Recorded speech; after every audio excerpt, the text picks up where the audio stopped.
Yeah. First and 10.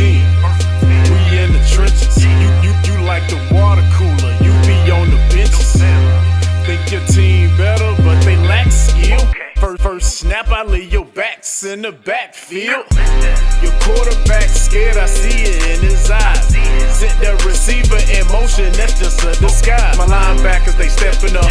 Clog a hole, no letting up. Taking on them big blocks. On fourth down, we get big stops. My secondary is balling out. Your offense keeps stalling out. How many yards? Like none at all. Call the special teams, come punt the ball and it's gone. And you never see me fair catch. I get a block and then I'm gone like a Learjet. My helmet on, pass strap tight. My jersey shining in them Friday night lights.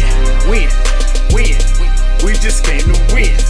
Win, we just came to win.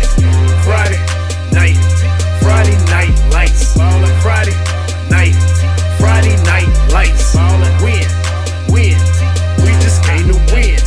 Win. We must protect this house. I'm in a huddle talking to the Hawks. We gonna run it down their throat soon as we get the ball.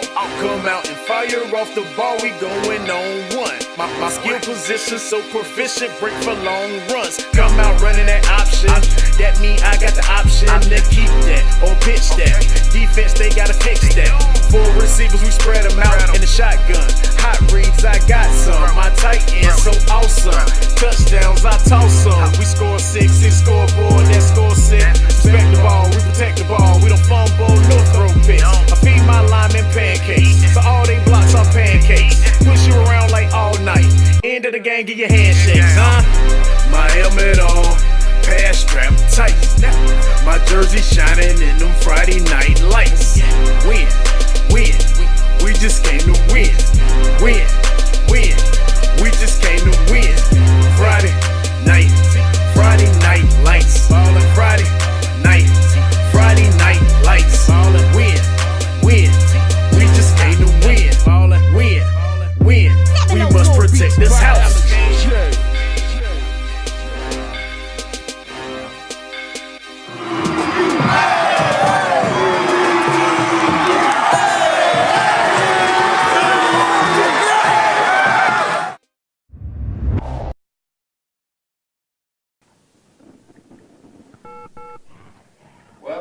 Shelby High School. Brent Pasco and Jeff Jones here at Blanton Memorial Stadium for 2A first round playoff action between the Shelby High Golden Lions and the Trinity Bulldogs. And Coach, Shelby coming in off a tough loss over at Sid Bryson Stadium to rival Crest last week, 21-13, but a game that was decided late and a game that Shelby was in control of for much of that game. But if there's any silver lining in that game, it was a great test going into the playoffs tonight.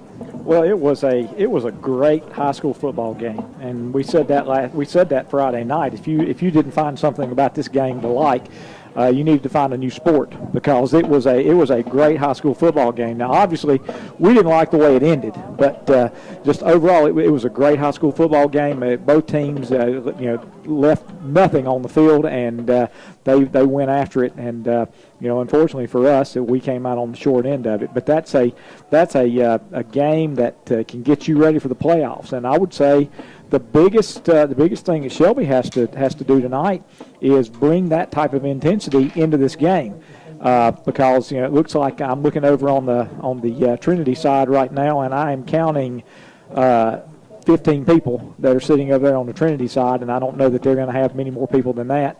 And when you have over 8,000 last week, and the atmosphere was electric, and here we are, playing in the first round of the playoffs, and win or go home, and you've got a basically empty stadium, especially on the visitor side.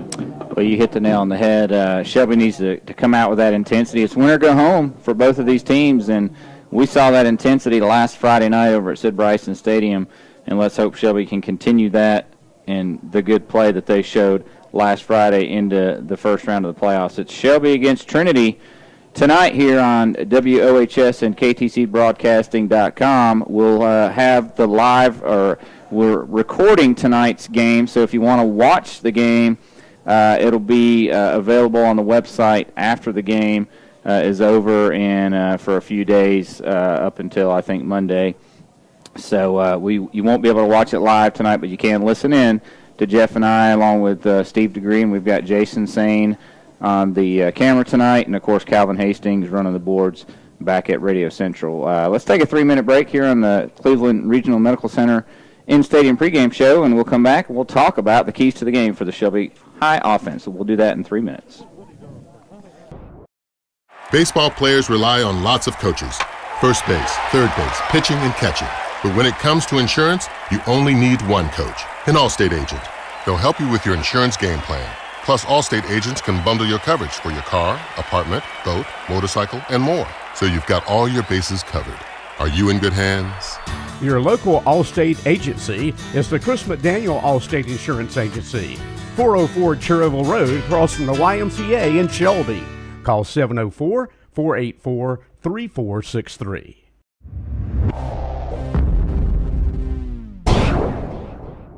Hi, this is Woody Durham for Doctors Doug Stroud, Jim Wilson, and Craig Thompson at Family Dental Care in Shelby. No matter the age, kids, teenagers, and adults, Dr. Stroud, Wilson, and Thompson will take care of your dental needs. They have over 50 years' experience serving the people of Cleveland County. Call 704-482-3281 for Family Dental Care at 416 West Warren Street in Shelby. That's Doctors Doug Stroud, Jim Wilson, and Craig Thompson. Kids love them, and you will too.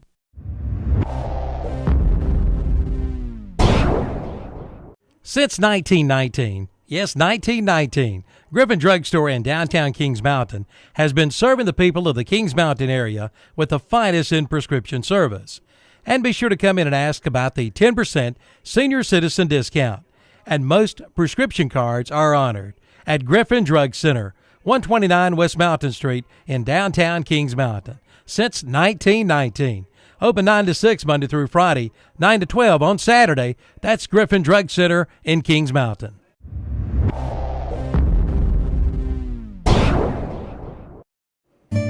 Remember, it wasn't raining when Noah started building the ark. For all of your waterproofing needs, stay high and dry with a call to H&H Pest Control and Waterproofing. H&H Pest Control and Waterproofing does all types of waterproofing, from basements to crawl spaces, from commercial to residential. Call 704-482-2847, 704-482-2847 for H&H Pest Control and Waterproofing, East Dixon Boulevard in Shelby.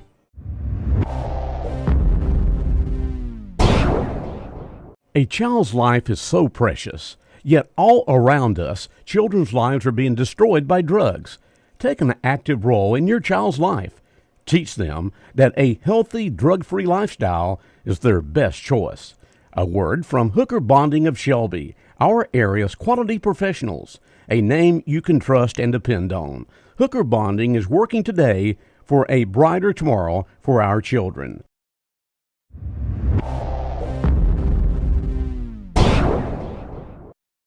The Round Man, Okie Knipe, invites you into Okie's Tire and Service Center for all your tire and auto service needs.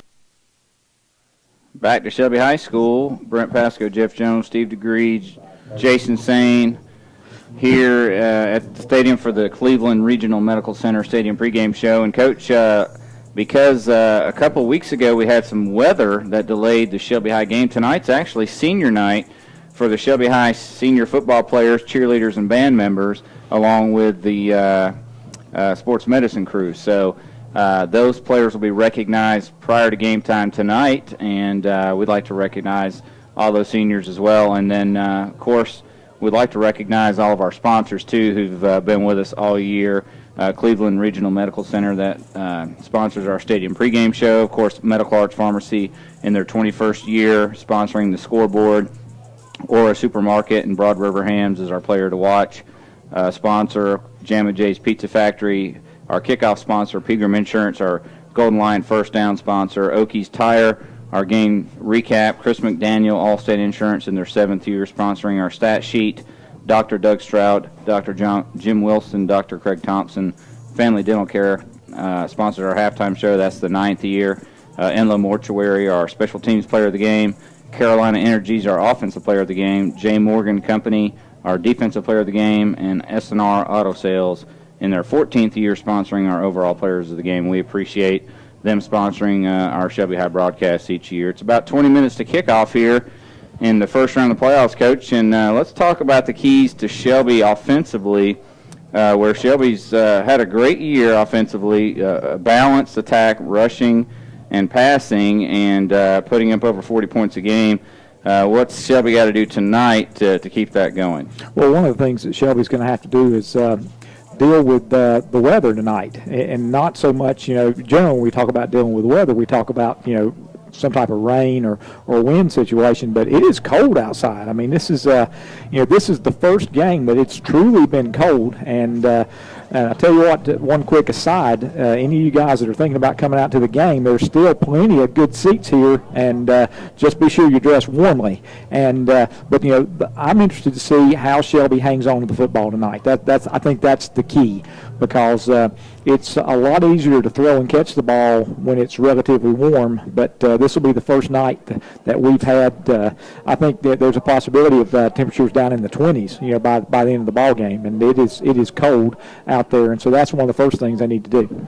Well, hold on to the football is key. Of course, Shelby last week came out, turned the ball over on the opening drive, had another couple of turnovers in that ball game, which were fairly big in the grand scheme of things, and they're going to have to do a better job this week holding on to the football. Of course, over the course of the season, Shelby's won the turnover battle by quite a good margin, and that's something that they didn't do last year in their state championship season until late in the year. So Shelby doing a much better job this season in the turnover battle and keeping a hold of the ball, and let's hope they can do that tonight. Yeah, Shelby's actually has a 2-to-1 ratio. They've actually taken 29 away and turned it over themselves 14 times, and so that is an awesome percentage. Another interesting percentage, Shelby's been in the red zone 38 times this year, and they have scored 33 of those 38, 27 touchdowns, 6 field goals.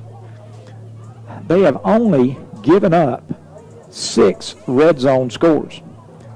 Teams have only been in the red zone 11 times against Shelby, which tells you that Shelby gives up points on big plays. That stat, for the last several weeks, I've looked at that stat, and I have just been amazed. And if you think about it, Shelby was 6 of 11 defensively in the red zone going into last week's game, and they're still 6 of 11 because Crest scored on 3 big plays: an 80-some-yard run, a 40-some-yard pass, and a 30-some-yard pass. And so not a single time was there a situation where the offense was in the red zone for Crest last week.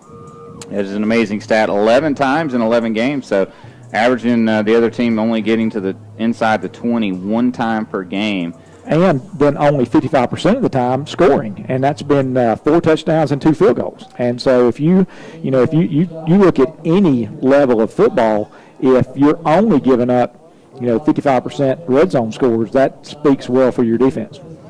And Shelby's, another stat you gave is Shelby's only turned it over 14 times. We've got one player, Demaria Houston, who's responsible for 11 turnovers in our favor with interceptions. So to put it in perspective, Shelby's really taking care of the ball as well as taking the ball away from their opponents. They're going to have to do that again tonight. And then one other stat, Shelby has scored 127 points off turnovers and only given up 40 points after turnovers. And so again, that's a big 3-to-1 ratio.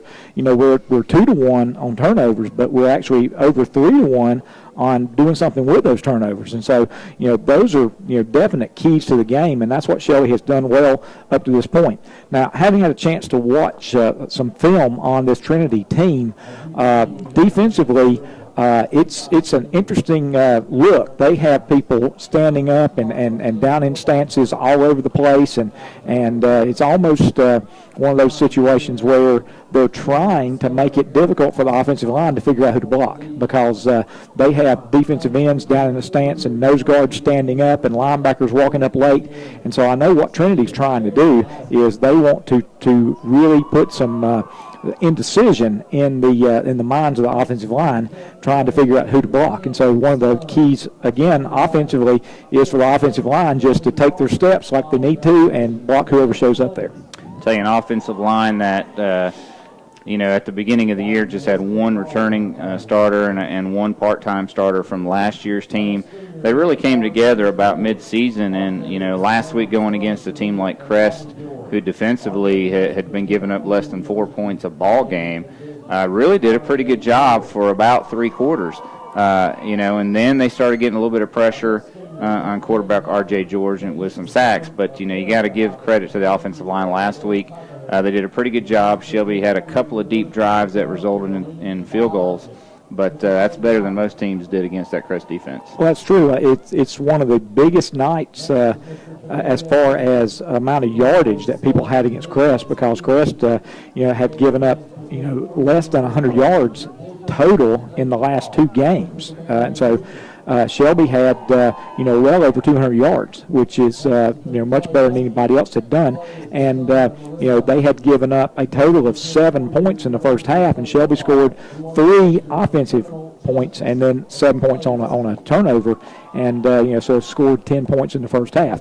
But again, what's important for the Golden Lions is they've got to put that game behind them. There were a lot of good things to look at, and but it's imperative that they say, okay, that was a great game, but that's over with. We got to take care of tonight. So we'll take another 3-minute break on this Cleveland Regional Medical Center Stadium pregame show. It's senior night here at Shelby High in the first round of the 2A playoffs. Back in 3 minutes, we'll talk about the keys to the Shelby defense right after this message. Okie gives you the best value in tires, both new and used tires, and they'll mount and balance your tires free. Come into Okie Service Center for all your service needs, including radiator flush, brakes, tune-ups, oil changes, and state inspections. Serving Cleveland County since 1978. That's right, over 35 years. Okie's Tire and Service Center, 800 West Warren Street in Shelby. Inlow Mortuary is in its 90th year providing sympathetic, efficient services to the families of the Shelby area. Inlow's is committed to these families to make sure their arrangements are handled in the most professional, caring way. The folks at Inlow's believe the quality of their service, personal touch, and the little things they do add up to the family's satisfaction. Inlow's staff is available anytime to assist you in any way they can. Inlow Mortuary, 231 North Lafayette Street in Shelby.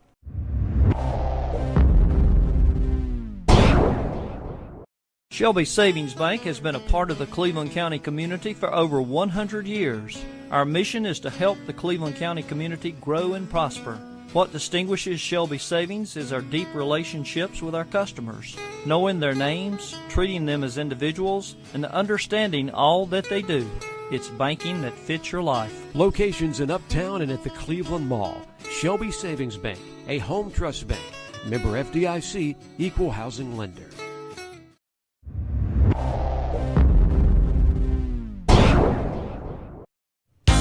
Keep warm this winter and save money too with the new Echo SunTech infrared heater from Cleveland Lumber Company in Shelby. It's a 3-in-1 product, an infrared heater, a humidifier, and an air purifier with a 5-year factory warranty on the PTC heat element. The Echo SunTech infrared heater allows you to heat by zones instead of an entire area. Zone heating allows you to keep unoccupied areas cooler than normal, thereby reducing your heating bill. See one today at Cleveland Lumber Company, 217 Arrowwood Street in Shelby.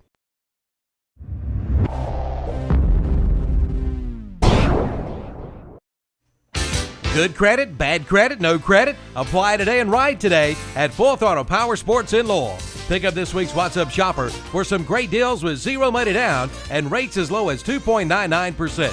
See the new Polaris Ranger 500 Crew for as low as $10,000. The brand new Yamaha Grizzly 125 is only $35.99. And for the lake, get the 2014 Yamaha Superjet for only $71.50. Full Throttle Power Sports. Exit 22 off I-85 in Lowell. Online at ncfullthrottle.com. Stop the Camp Street in Shelby next to DQ.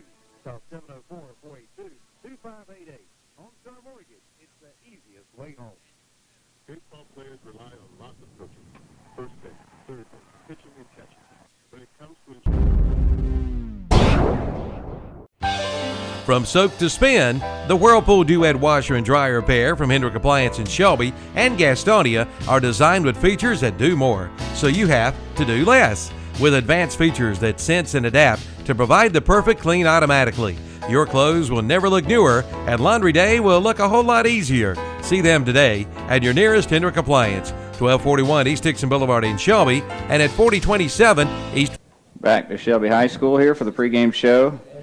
Brent Pasco and Jeff Jones. It's first round of the 2A playoffs. Shelby High taking on the Trinity Bulldogs. And, Coach, one thing we didn't mention, I think this is the first ever matchup between these two teams here tonight, which is it's wild when you think of the fact that Shelby's, had a football team for over 100 seasons.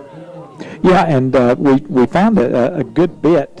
We've only been 2A since 1997, and so once we get into the playoffs, we have a tendency to run into some teams that we've never played before.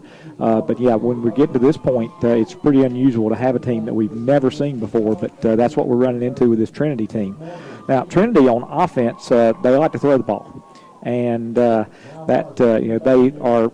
Generally, they're throwing it for about 163 yards a game. They're rushing it for just over 100 yards a game. And so they are definitely a team that likes to throw the ball. And they have a sophomore quarterback who also starts at free safety. In fact, one of the things you'll notice when you look out on the field is Trinity has about 30 total players on their whole team. And Shelby has, it looks like, over 60, 65, maybe 70 players on their team. But Trinity has about 6 players that are playing offense and defense, and so I think one of the keys to the game is that Shelby needs to wear this team down. Now, if you're Trinity and you're looking at tape of Clay Husky and G9 and, just pick one, the athletic ability of the Shelby defense is a big key in this game. It is, and we saw it last week. Where Clay Husky, Siobhan Miller, and company really got to Crest, a team that had a pretty good offensive line and a great running game. You and I were talking in the post game, Trey Harbison, he's being recruited all over the country. Until that 79-yard touchdown with the 4 minutes in the game, he had 22 carries for about 48 yards, about 2 yards a carry for the night. That Shelby defense did a great job. They sacked Willie Green 7 times. He lost 43 yards of sack yardage. So, that front 7 played phenomenal football last week against a great offensive team. If they can keep that intensity up, which you mentioned earlier in the broadcast, this Shelby team could really give Trinity fits tonight. Well, absolutely. And you look at you look at the statistics. Garyon Addison has 27 tackles for loss. Siobhan Miller has 19 tackles for loss. Kent Clemens has 12 tackles for loss. Clay Husky has 30 tackles for loss. And Dax Hollifield has 13 tackles for loss. And you throw that in with the fact that Shelby has, well over 30 sacks for the year. This Shelby defense is definitely a big play defense. When you throw in the 18 or so interceptions that we've got for the year, we're definitely a big play defense, which you don't generally hear. You hear about big play offense, which we are, but big play defense. And so it's going to be key that we continue to do what we do. If we get great penetration and make their quarterback have to run around and don't let him set his feet and make him throw the quick passes and then hit those receivers really quickly before they can get moving, it should be a good night for Shelby. Should be. That quarterback is, of course, John Wagner, having a good season. He's got a trio of senior wide receivers in Adam Johnson, Justin McCall, and A.J. Petrone together. They've got over 90 receptions for over 1,400 yards and 11 touchdowns. So a big trio of wide receivers that Wagner will be looking to get the ball to. And so that pass rush is going to be ever so more important tonight, along with that defensive play, backfield play from Demario Harbison, or Houston, with his 11 interceptions, and DeMonte Poole with his 3 picks, of course, which all were in one game a few weeks ago. Those guys going to have to be on the ball for those short passes. Absolutely. And, moving on to the special teams part of the situation, that's one thing that Shelby just has a massive advantage going into this game, because the kickoff team for Trinity, they really don't have a kicker that can kick it very far. I've got to watch them 2 different films, and they've never kicked it past the 25-yard line.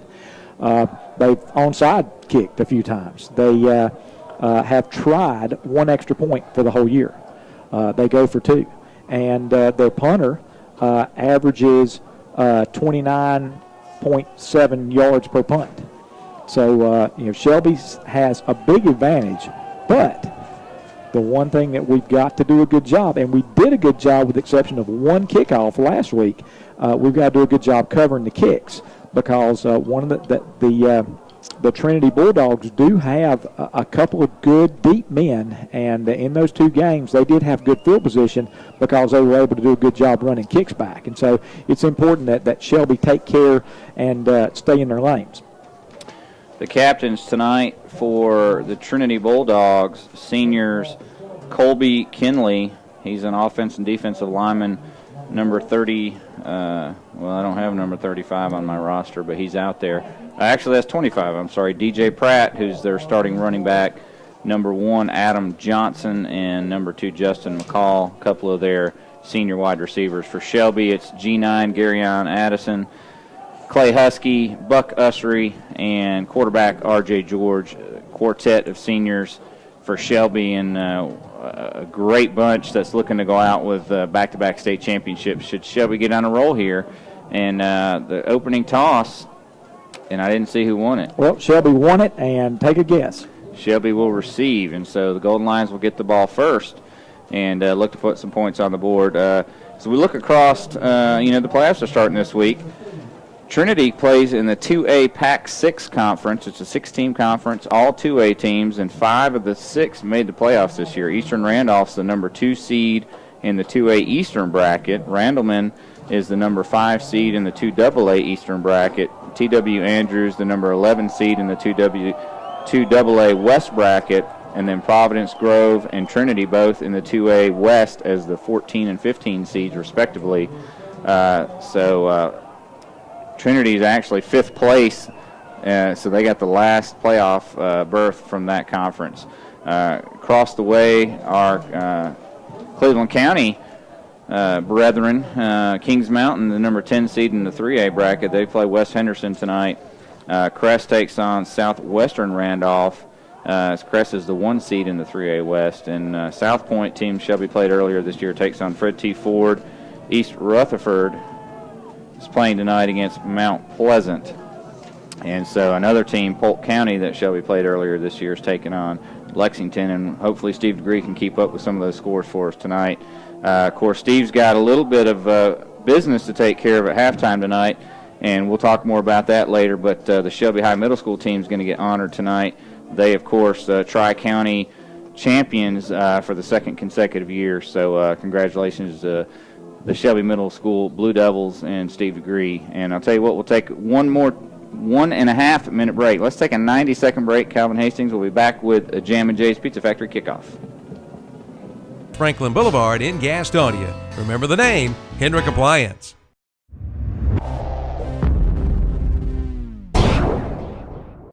Medical Arts Pharmacy is your locally owned independent hometown pharmacy. Unlike the big chain stores, Medical Arts Pharmacy calls you by name and treats you like family and friends, not a number. Medical Arts has more National Board certified technicians and personnel than other pharmacies to keep down your waiting time on prescriptions. Online refills at medicalartsofshelby.com. Medical Arts Pharmacy, 108 Grover Street near the hospital in Shelby. Call 704-487-8068.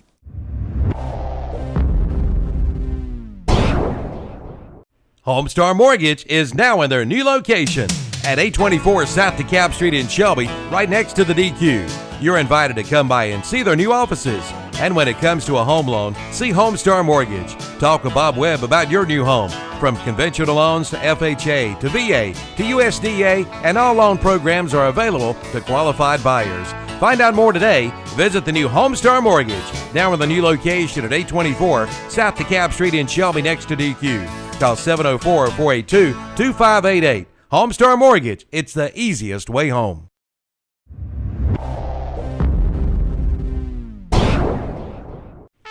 There's nothing like a bobcat to cut grass. And there's no better deal than right now to own a new Bobcat from West End Sales in Vail. For only $101 a month, you can be mowing on your new Bobcat with 0% financing for 54 months. See the Bobcat Fast Cat R2 with a big 22 horsepower Kawasaki engine and a big 52-inch cut and a heavy-duty frame weighing 850 pounds, plus a 3-year, 300-hour warranty. Only $101 per month at West End Sales, Highway 2718 North Intersection, Vail.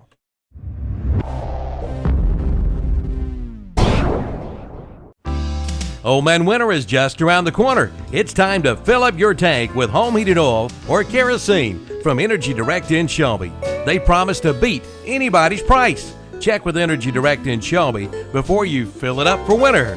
Just give them a call at 704-482-0351. Again, that's 704-482-0351. They will beat anybody's price on home heated oil and kerosene. Guaranteed. Energy Direct, 1629 South Lafayette Street, Shelby.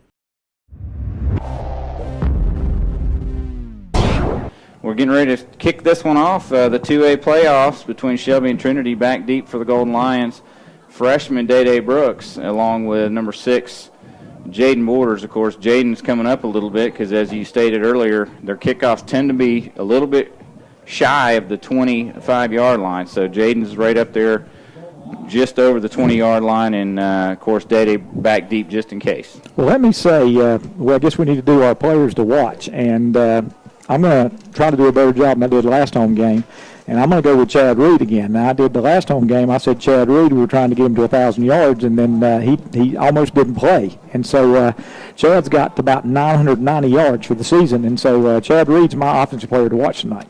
All right, I'm going G9, Garyon Addison at the linebacker spot on defense, or Supermarket and Broad River Ham's players to watch tonight. Chad Reed and Garyon Addison, and the kickoff, and it's a short one, and I mean like 15 yards short, and Clay Husky falls on it at the Shelby 37-yard line. Shelby's going to take over in pretty good field position.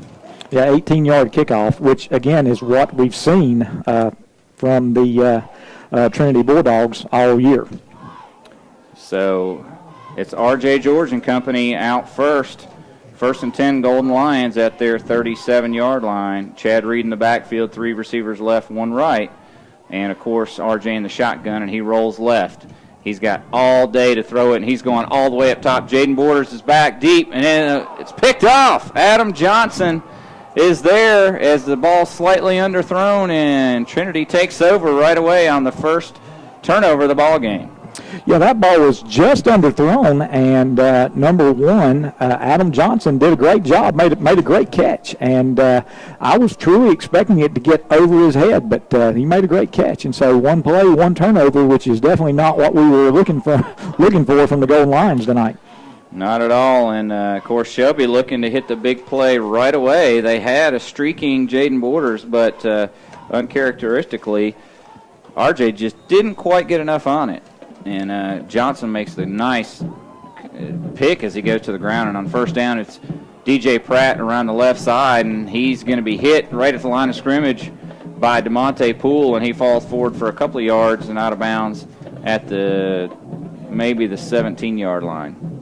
Again, good run because the Golden Lions did a good job of stringing him out to the sideline, and then he actually got out of that first hit and picked up the 2 yards after the hit, after the contact. So it's 2nd down and 8 now. No score, 11:37. Clock stopped because he went out of bounds on that play. So 2 yards for Pratt, and it's Wagner in the shotgun. Looks a lot like Shelby. 3 receivers right, 1 left, and a shotgun. And Wagner calls his own number around the left side, and he's going nowhere. It's Kent Clemens. Actually, that's Dax Hollifield in on the tackle, and Demaria Houston in the area. Actually, I had it right the first time. It was Dax Hollifield with Kent Clemens in on the action. And so a gain of maybe a half a yard, and that's it. So it's going to be 3rd and long. Be interesting to see if Shelby tries to bring pressure this time. And again, Wagner in the shotgun with his 3 receivers right, and Shelby with no men with their hands on the ground. They're rushing, and here comes G9, and he grabs Wagner, and the pass is thrown out to the side, and it's caught by number 2, Justin McCall, and then Buck Usry just put a mean hit on McCall. McCall actually lost the ball when he hit the ground, but they're going to still call it a completed pass. Yeah, that was unusual because generally when that happens, it's an incomplete pass. But as it is, it's a complete pass for basically 1 yard, so it's going to be 4th down and 7. And now let's see what Trinity will do because punting has been a difficulty for them this year. And Shelby doesn't rush many, but still got pressure from Clay Husky. It's a short punt that takes a big Trinity bounce at midfield and rolls all the way to the Shelby 39-yard line, maybe the 38. So that's a 42-yard punt by Ryan Wooley that time, which is a great punt. But Shelby does have good field position now. Second time that they've had the ball. First time they threw an interception on the first play. But Shelby's going to start on their own 39 with 10:17 left in the first quarter, no score. So the turnover and the punt, Shelby nets a 2-yard gain out of that, and on first down it's a handoff to Chad Reed, who runs into some trouble from that Trinity front 7 but falls forward for a couple. Yeah, again, this is a really good run. There's no hole there, and Chad ended up with 2 spin moves and picked up 3 yards, and that was definitely all on his own. Second down 7, Shelby goes quickly, still 20 on the play clock, and they're already snapping it, and a hard count, and Trinity's in the neutral zone. Looks like 5 yards for the Golden Lions. Definitely, when you got a team that really tries to run different stunts and tries to hit the holes pretty quickly, that hard count works pretty well sometimes, and it did that time. Second down and 2, line to makes the Shelby 49, ball at the 47, and a flag comes down again, and it's going to be a sideline warning on the Shelby sideline, it looks like, even though it was thrown from the Trinity sideline, so kind of odd there. Second down 2, 9:40 to go first quarter, no score. And handoff is to Chad Reed, and he's across the 50. He's got a Pegram Insurance first down as he gains 5. First down of the night for either team with 9:31 left in the first quarter. Shelby on the 48-yard line of the Trinity Bulldogs. Again, Shelby going quickly, and it's a handoff already to Reed, and he's across the 45 down to about the 42-yard line, and that's a gain of about 6 for the senior. Steady diet of Chad Reed this particular series. And again, Shelby just going very quickly. Pass out to the flat, thrown just over Caleb Jolly, incomplete. Yeah, Caleb Jolly is one of these interesting receivers that it's like about every third time he touches the ball, he scores a touchdown. And that was just thrown a little bit too high. He had plenty of room for the first down if he'd been able to make that catch. So that brings up a third, and from the interesting spot, it's almost 5 yards for Shelby. Yeah, they lost a half a yard somehow on that spot. 3rd and 5, George back to throw. He's got all kinds of time, and he throws another interception, picked off by Jordan Garrick, and he's all the way to midfield. And George with a tough start. He's 0 for 3 with 2 interceptions already. Yeah, and one of the things that we were a little bit worried about interceptions last week, and he did such a good job that, I wasn't really thinking much about interceptions, but he sure did. He hit him right in the numbers. And, RJ last year had a tendency to not see the underneath man, and he's done a much better job of that this year, but until that play, he hit number 22 right in the numbers. And so 1st and 10 for Trinity on their 49-yard line, and now Shelby jumps off sides, and so Trinity's going to be in Shelby territory now, 1st and 5. 1st and 5 it is, as Shelby's in the neutral zone this time on the hard count, and that was actually a corner blitz that Shelby was showing there on the offside. So now the ball moves into Shelby, into the field at the Shelby 46. 8:53 to go first quarter, and Wagner hands it off to Pratt, who's hit by G9 in the backfield, and he's dropped for a 4-yard loss back to the 50. Actually, they're going to call it a 3-yard loss with forward progress. Now, the Golden Lions have been dominant on the line of scrimmage thus far. It's been pretty much, when the ball carrier gets the ball, there's nowhere to go. And that time he did a great job, only losing 3 that time. So 2nd down and 8 for Trinity, still in Golden Lion territory, just inside the 49-yard line. And Wagner has 2 running backs, as he's also got Kenyatta Fuller along with Pratt, and he's back to pass, rolls right. He's got pressure, and he gets the pass off complete And that's McCall, and he's got a first down for the Bulldogs inside the Shelby 40. Yeah, Shelby got some pressure, but they weren't able to contain him. And quarterback Wagner did a good job of getting outside the contain, then found a man wide open. In fact, had number 2, Justin McCall, not fallen down, he might have picked up another 10 yards. So it's first and 10 on the 37-yard line for Shelby. Pickup of 12, and I guess kind of what we figured, Coach, is Shelby's come out a little bit lackadaisical so far tonight, and Trinity's taking advantage of it. First and 10 at the Shelby 37, handoff to Fuller, and he's hit after a gain of a couple by Kent Clemens. Again, it looked like there was a hole to run through, but that hole closed up pretty quickly, and but still a 2-yard gain, second down and 8. Ball at the Shelby 35, but as you mentioned, this team is pretty much goes for it on fourth down once they get into this position, as the kicking game is all but non-existent. And it's Wagner in the shotgun, 2 running backs, 2 receivers right, 1 left, handoff to Fuller around the left side, and he's dragged down by Shelby's Nick Terrell, who's changed numbers on us again. He's wearing 70 tonight instead of 99. And looks like the running back's still down. He's grabbing his left leg, so maybe we need to have a injury timeout here, Brent. Yeah, let's take a 30-second break, and we'll be back right after this message.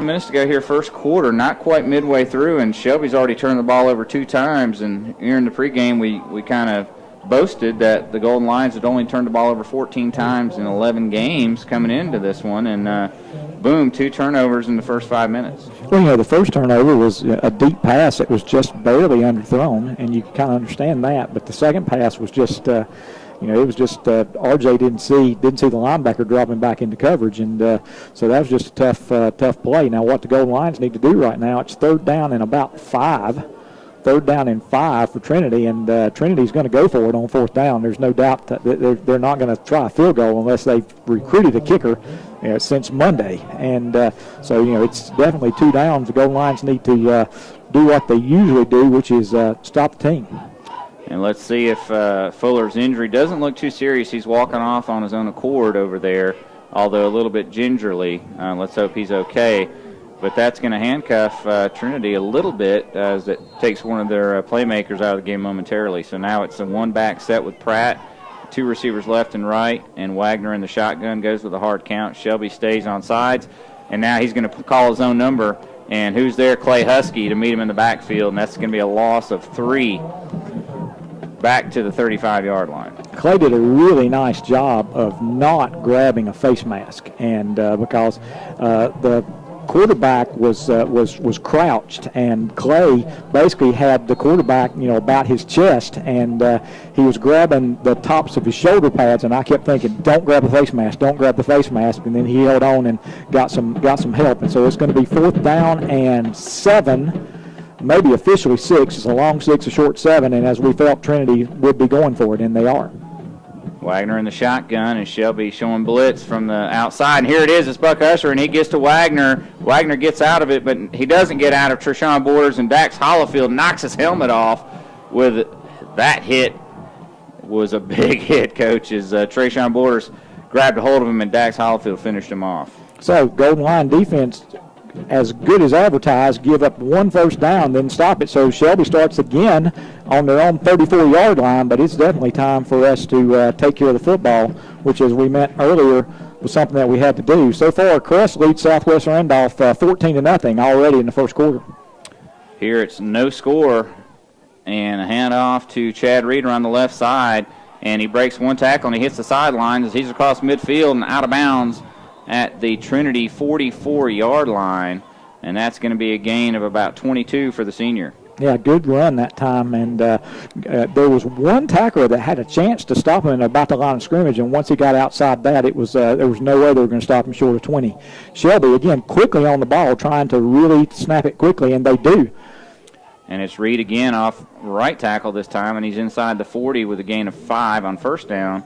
And the last one was a Pegram Insurance first down, and Reed gets 5 more.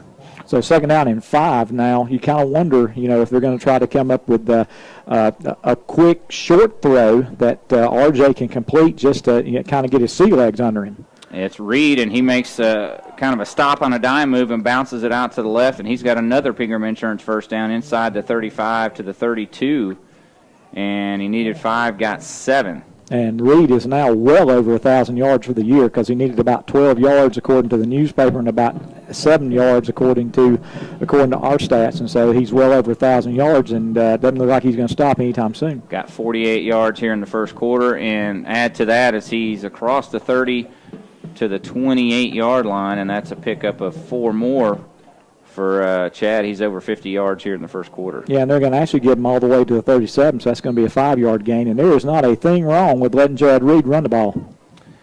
There is not, other than you might tire the boy out. Pass complete on the left sideline to Jaden Borders, and he does what he does best, yards after the catch.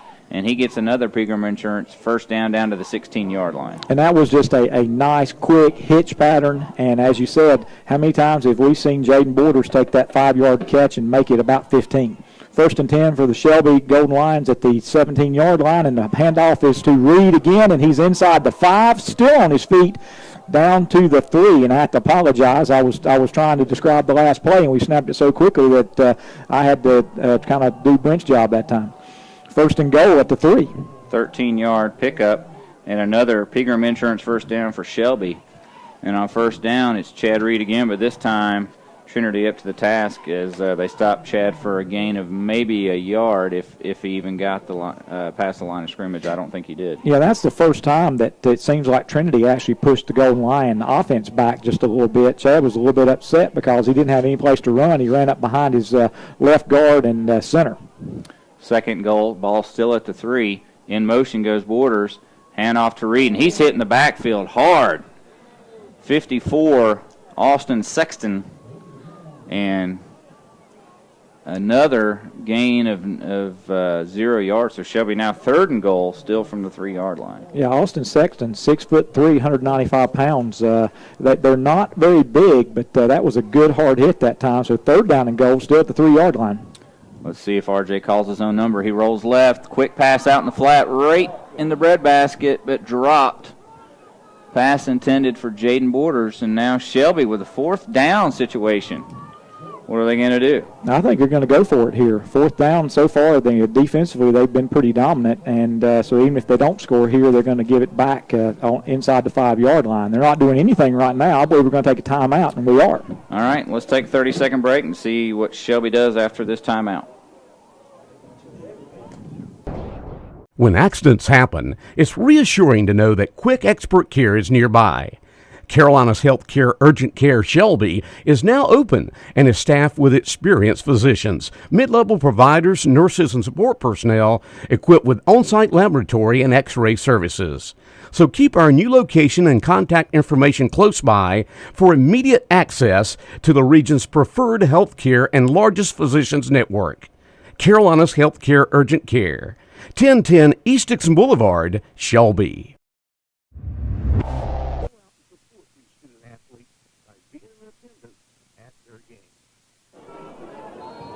Shelby comes out of the timeout with the offense on the field. Garyon Addison gets the carry, and he's into the end zone for the touchdown. So the senior linebacker. But there is a flag, and where that's thrown, I bet it's going to be we didn't have 7 men on the line of scrimmage. So I bet it's going to be illegal. It is. It's an illegal formation, and so Garyon Addison does not have the first down, does not have the touchdown. Shelby's going to be backed up 5 more yards. Coach Ware is quite unhappy with that, and now we're going to run the field goal team in.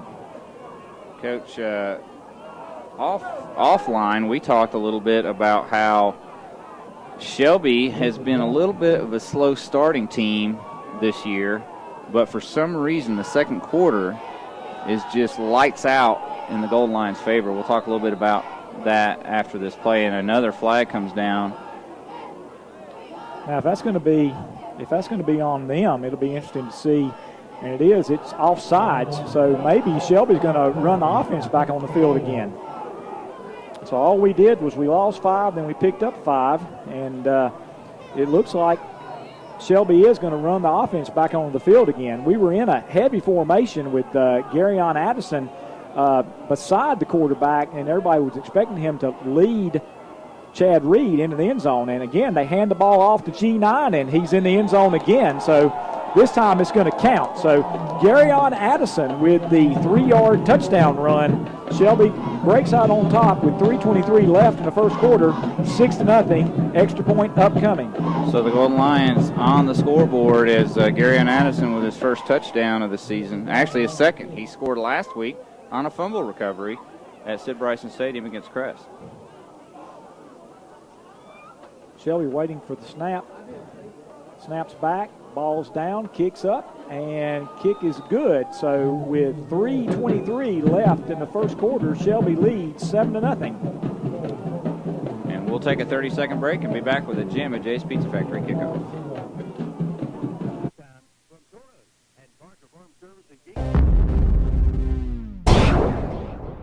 Jim and Jay's Pizza Factory is Shelby's favorite locally owned family pizza restaurant, featuring a pizza buffet and salad bar, a fantastic game room, and birthday parties. Jim and Jay's has gluten-free pizza, vegan cheese pizza, and now try the La Nova wings in barbecue, hot and spicy, or oven roasted. And Jim and Jay's is the original home for the Livermus pizza. Want to eat at home and watch the game? Call for carryout at 704-600-6182. Jim and Jay's Pizza Factory, Highway 74 East, behind the Golden Corral in Shelby. Now Richard Rice got it teed up for a Jam and Jay's Pizza Factory kickoff. And Coach G9 carried it one time last week, but he fumbled after a 19-yard pickup against Crest. Didn't see the ball again until tonight, but he's got himself a 3-yard touchdown. Richard Wright's kick to about the 12-yard line, but then good coverage by the Golden Lions, and they made the stop just outside the 25-yard line. Not sure who I think it was number 25, DJ Pratt, who is their Mr. Everything. He definitely leads their team in multi-purpose yards, and Shelby did a great job on that one. Richard's kick was a little bit shorter than normal, but it was nice and high. It was, and Trinity takes over at their own 26-yard line. Sophomore quarterback John Wagner. In motion goes McCall, and the snap comes, but it's handoff to DJ Pratt.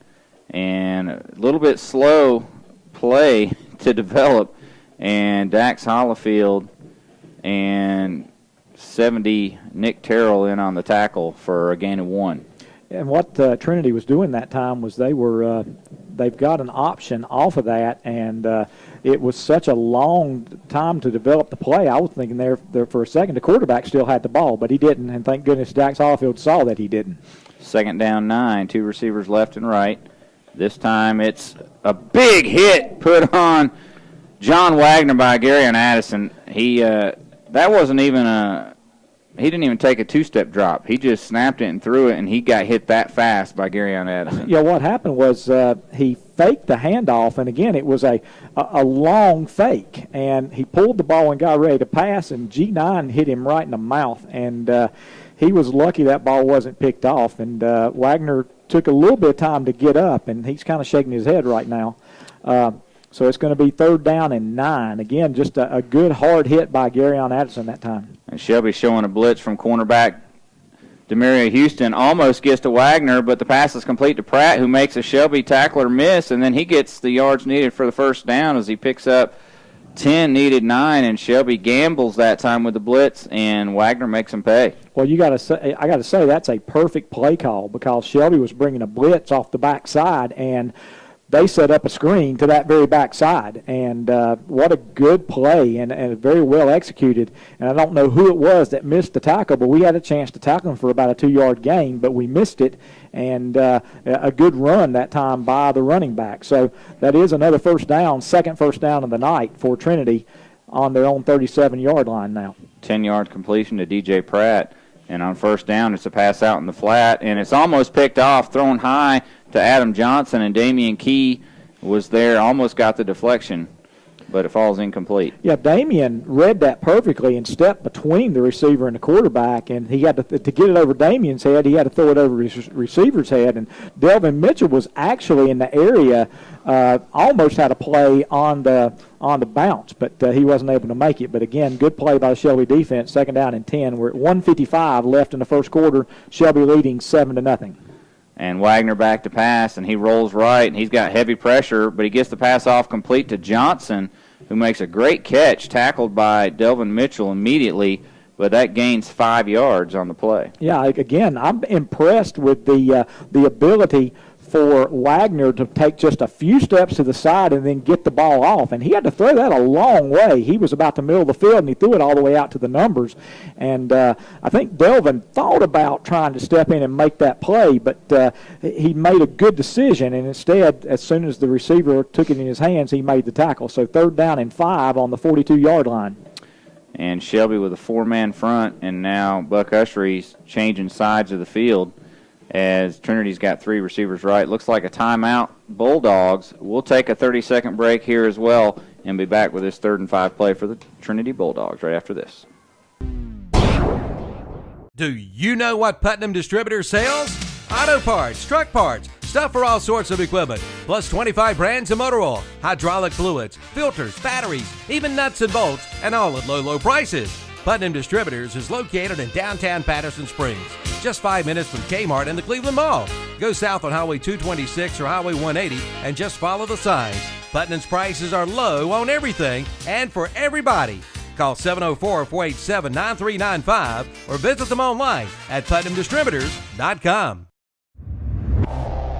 For Trinity, they coming off a timeout. There's 1:09 left first quarter. Shelby leads 7-0 on the Medical Arts Pharmacy scoreboard. 3rd and 5 from the Trinity 42-yard line. Wagner in the shotgun. He's got Pratt to his left, 3 receivers to the short side, 1 to the left, and now Pratt goes into the slot with an empty backfield. Shelby blitzes all out, and they got him. Buck Ushery and Dax Hollifield, and it was Ushery there first, and it's a big loss for Trinity. I tell you what, I don't care who you are, if you're going to go empty backfield and you're playing against the Shelby front, you better get that ball off quickly. And he didn't have anybody to throw to immediately, and when he didn't, there was just no way out of it because he had people coming from both sides. Trinity now doesn't have enough people.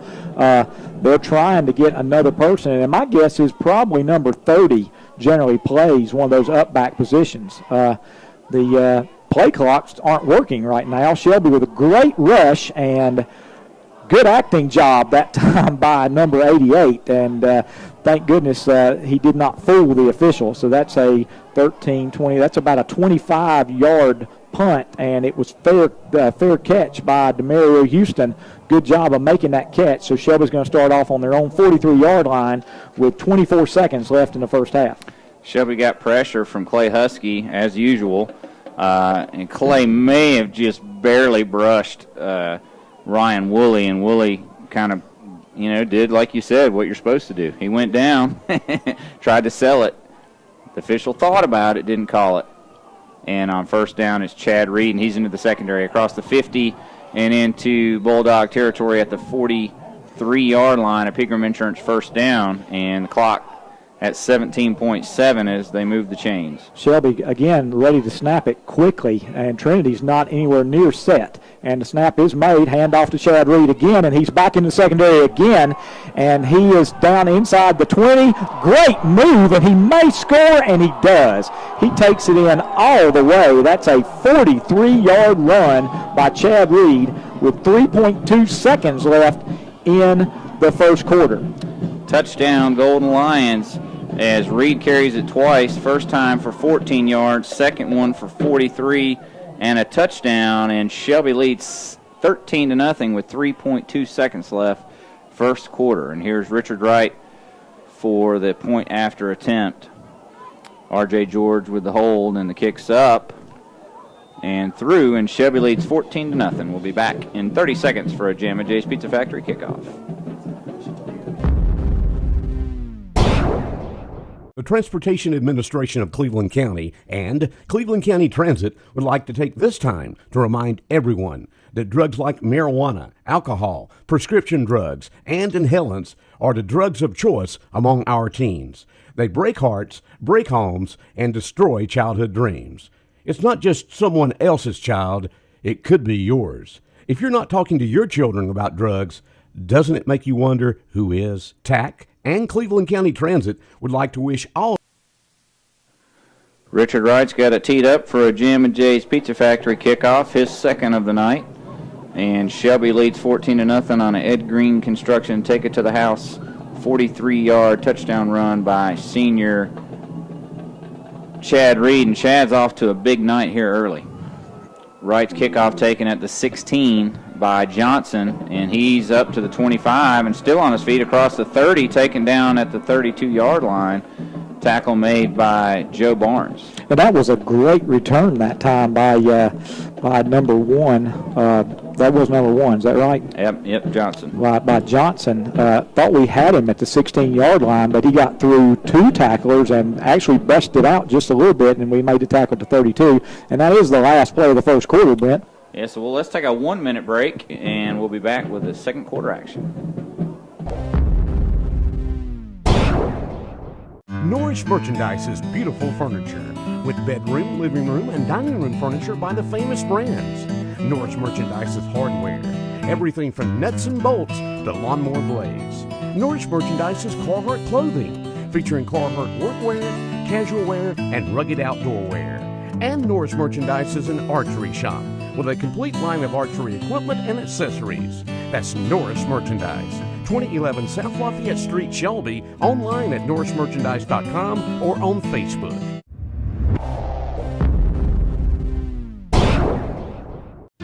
Do you have a lot of old medications piling up? Most people do. Then get rid of them and do it safely. Drop off your old medications in the new medication drop box, now located inside Fallston Pharmacy in Fallston. All medications will be disposed of by the Cleveland County Sheriff's Department. It's easy. Just clean out your medicine cabinet, bring them in the Fallston Pharmacy, and just drop them in the box. And while you're there, get your Burns Bulldog football apparel. Back to Shelby High, and first play of the second quarter, it's a keeper by John Wagner, and he's got good yardage across the 40 out to the 42, and that's a first down for Trinity. Is that play gains about 10? Yeah, we were kind of surprised. They came back a little bit quickly from the break that time. That's the fourth first down for Trinity, and now while I'm talking, Trinity runs it for about 2 yards that time. And I tell you what, Brent, both these teams are moving very quickly to snap the ball. We generally have a pretty good rhythm going where you tell the play, I explain what happened, but it's they're both snapping the ball so quickly that there's not a whole lot of time to talk. Gain of 2. I didn't see who got the carry that time. I'm guessing it was Pratt, the running back. We'll give him 2. Second down, 8. And all kinds of movement on the Shelby left side and the Trinity right side. Let's see who it's on. Now, I believe what happened is number 72, the left guard, started to pull, and it didn't matter what Shelby did after that, and that is correct. And so Travis, the guard, guilty of the illegal motion, illegal procedure, so it's a 5-yard penalty. So it's going to be second down and 13 now. Ball back at the 39-yard line of Trinity now, and Shelby in that area they like, which is second and plus 10, and Pratt gets hit in the backfield and taken down. And I think that might be 26 Siobhan Miller, first time we've called that defensive end's number tonight, and he's got a tackle for loss. Well, I got to talk a little bit with Coach David Devine, and boy, that's like the greatest spot in the history of the world. He picked up 2 yards after the tackle, apparently. But got to talk to David Devine before the game, and we were talking about, what do you do? Everybody wants to block Chad Reed, but if you don't block Siobhan Miller, it's a long night. Third down, 15 after a loss of 2, and Shelby showing blitz from Dax Hollifield. And they get to Wagner again, and he's going down. And, gosh, can you give a sack to 4 guys and give them each .25? You got Dax Hollifield, you got Kent Clemens, Trayshawn Borders, and Buck Ussery. Yeah, absolutely, and they left the running back in. They actually had max protection that time, but there was just no way that that ball wasn't going to be that the quarterback wasn't going to be sacked. Loss of 3, 4th and 18. Punt away and fair caught again by Demario Houston at the Shelby 42-yard line. And that's a 24-yard punt, and that's generally what we've seen, out of the Trinity punting team. And actually, that punt did not get to the first down line to make. And so Shelby had so many yards lost that time that they forced against Trinity that they were able to take the ball over just at the first down marker. So Shelby starts off on their own 42-yard line with 9:42 left in the half. And the first time tonight we see freshman Day Brooks in the backfield alongside Chad Reed. And is that Darius Fuller in at receiver. And the pass is complete out to the flat to Jaden Borders. And he's got all kinds of yards after the catch. He's inside the 40, 30, and he cuts back at the 20, and he's about to lose his feet, but he gains his balance. Touchdown, Shelby.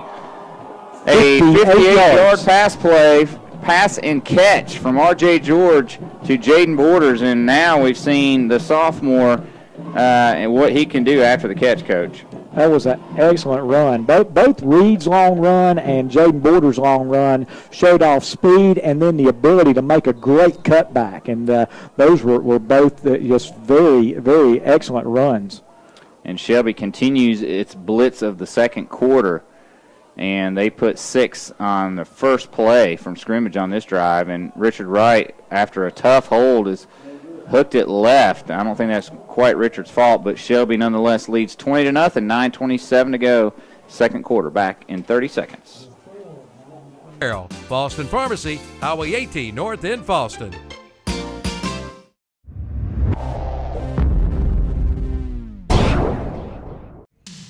Comfortable just got more affordable. From Bill Schufert Heating and Air Conditioning in Shelby and American Standard.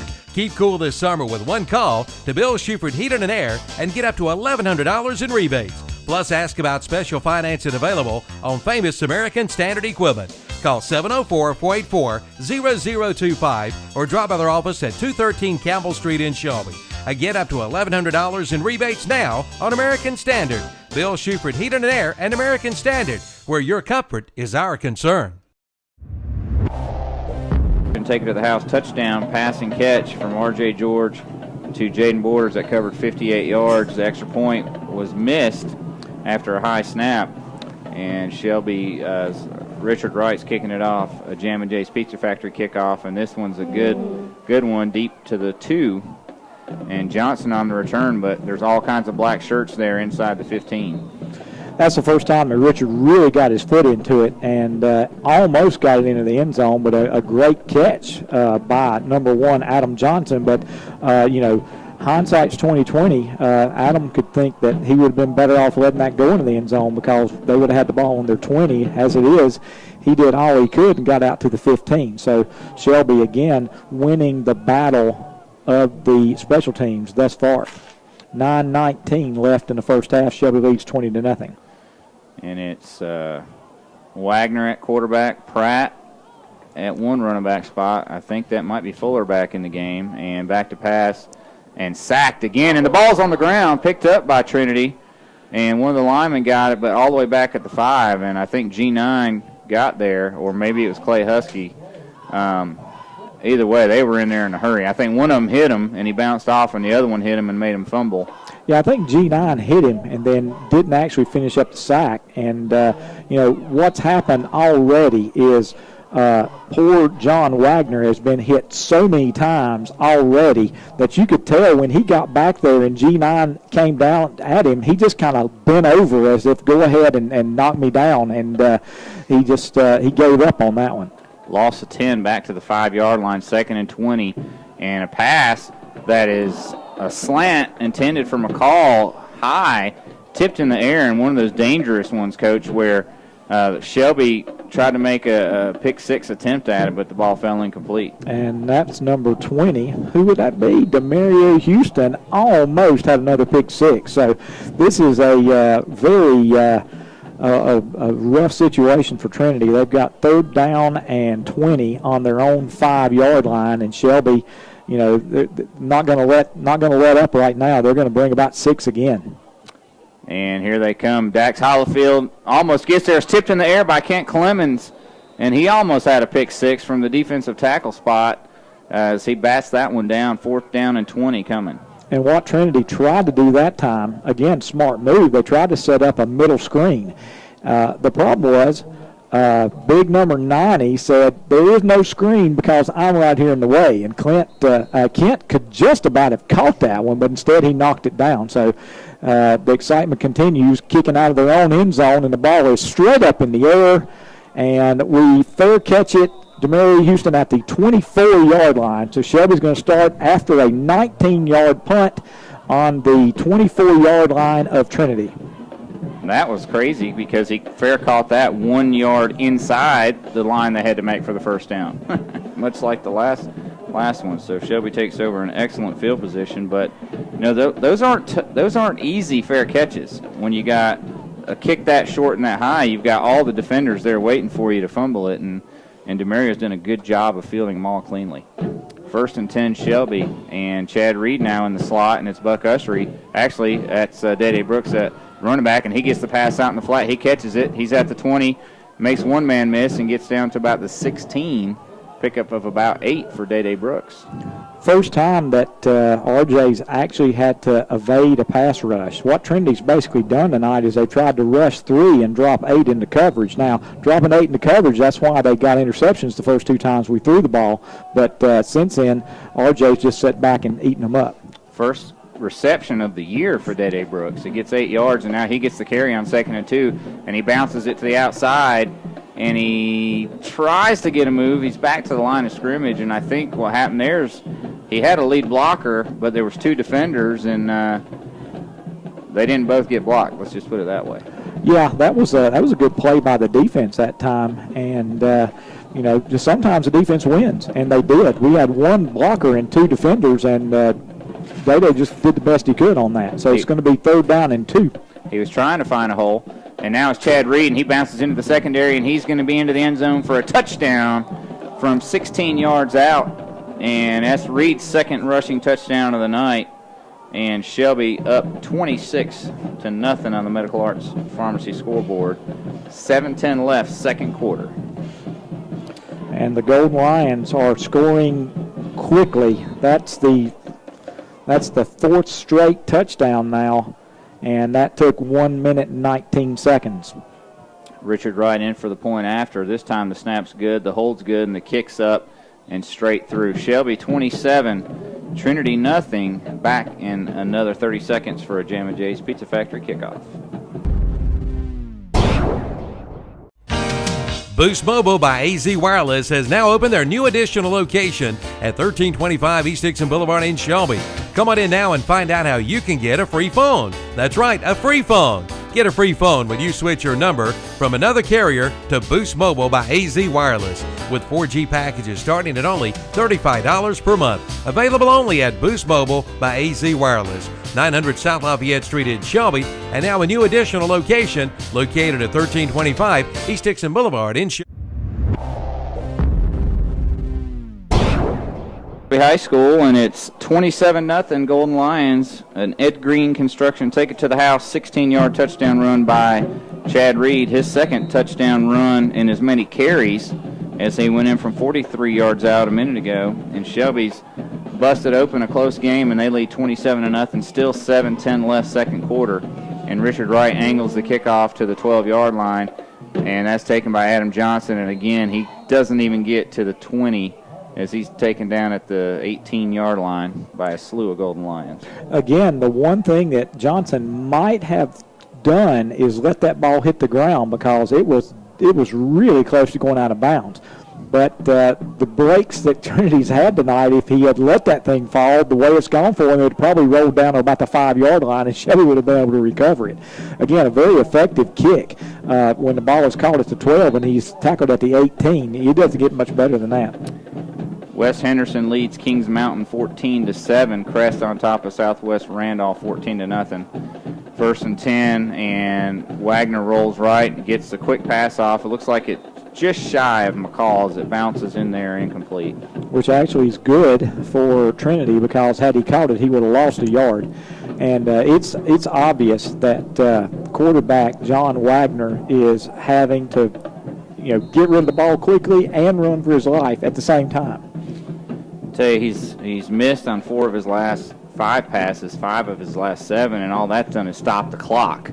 And it's given Shelby short fields, and that's why the score is piling up quickly.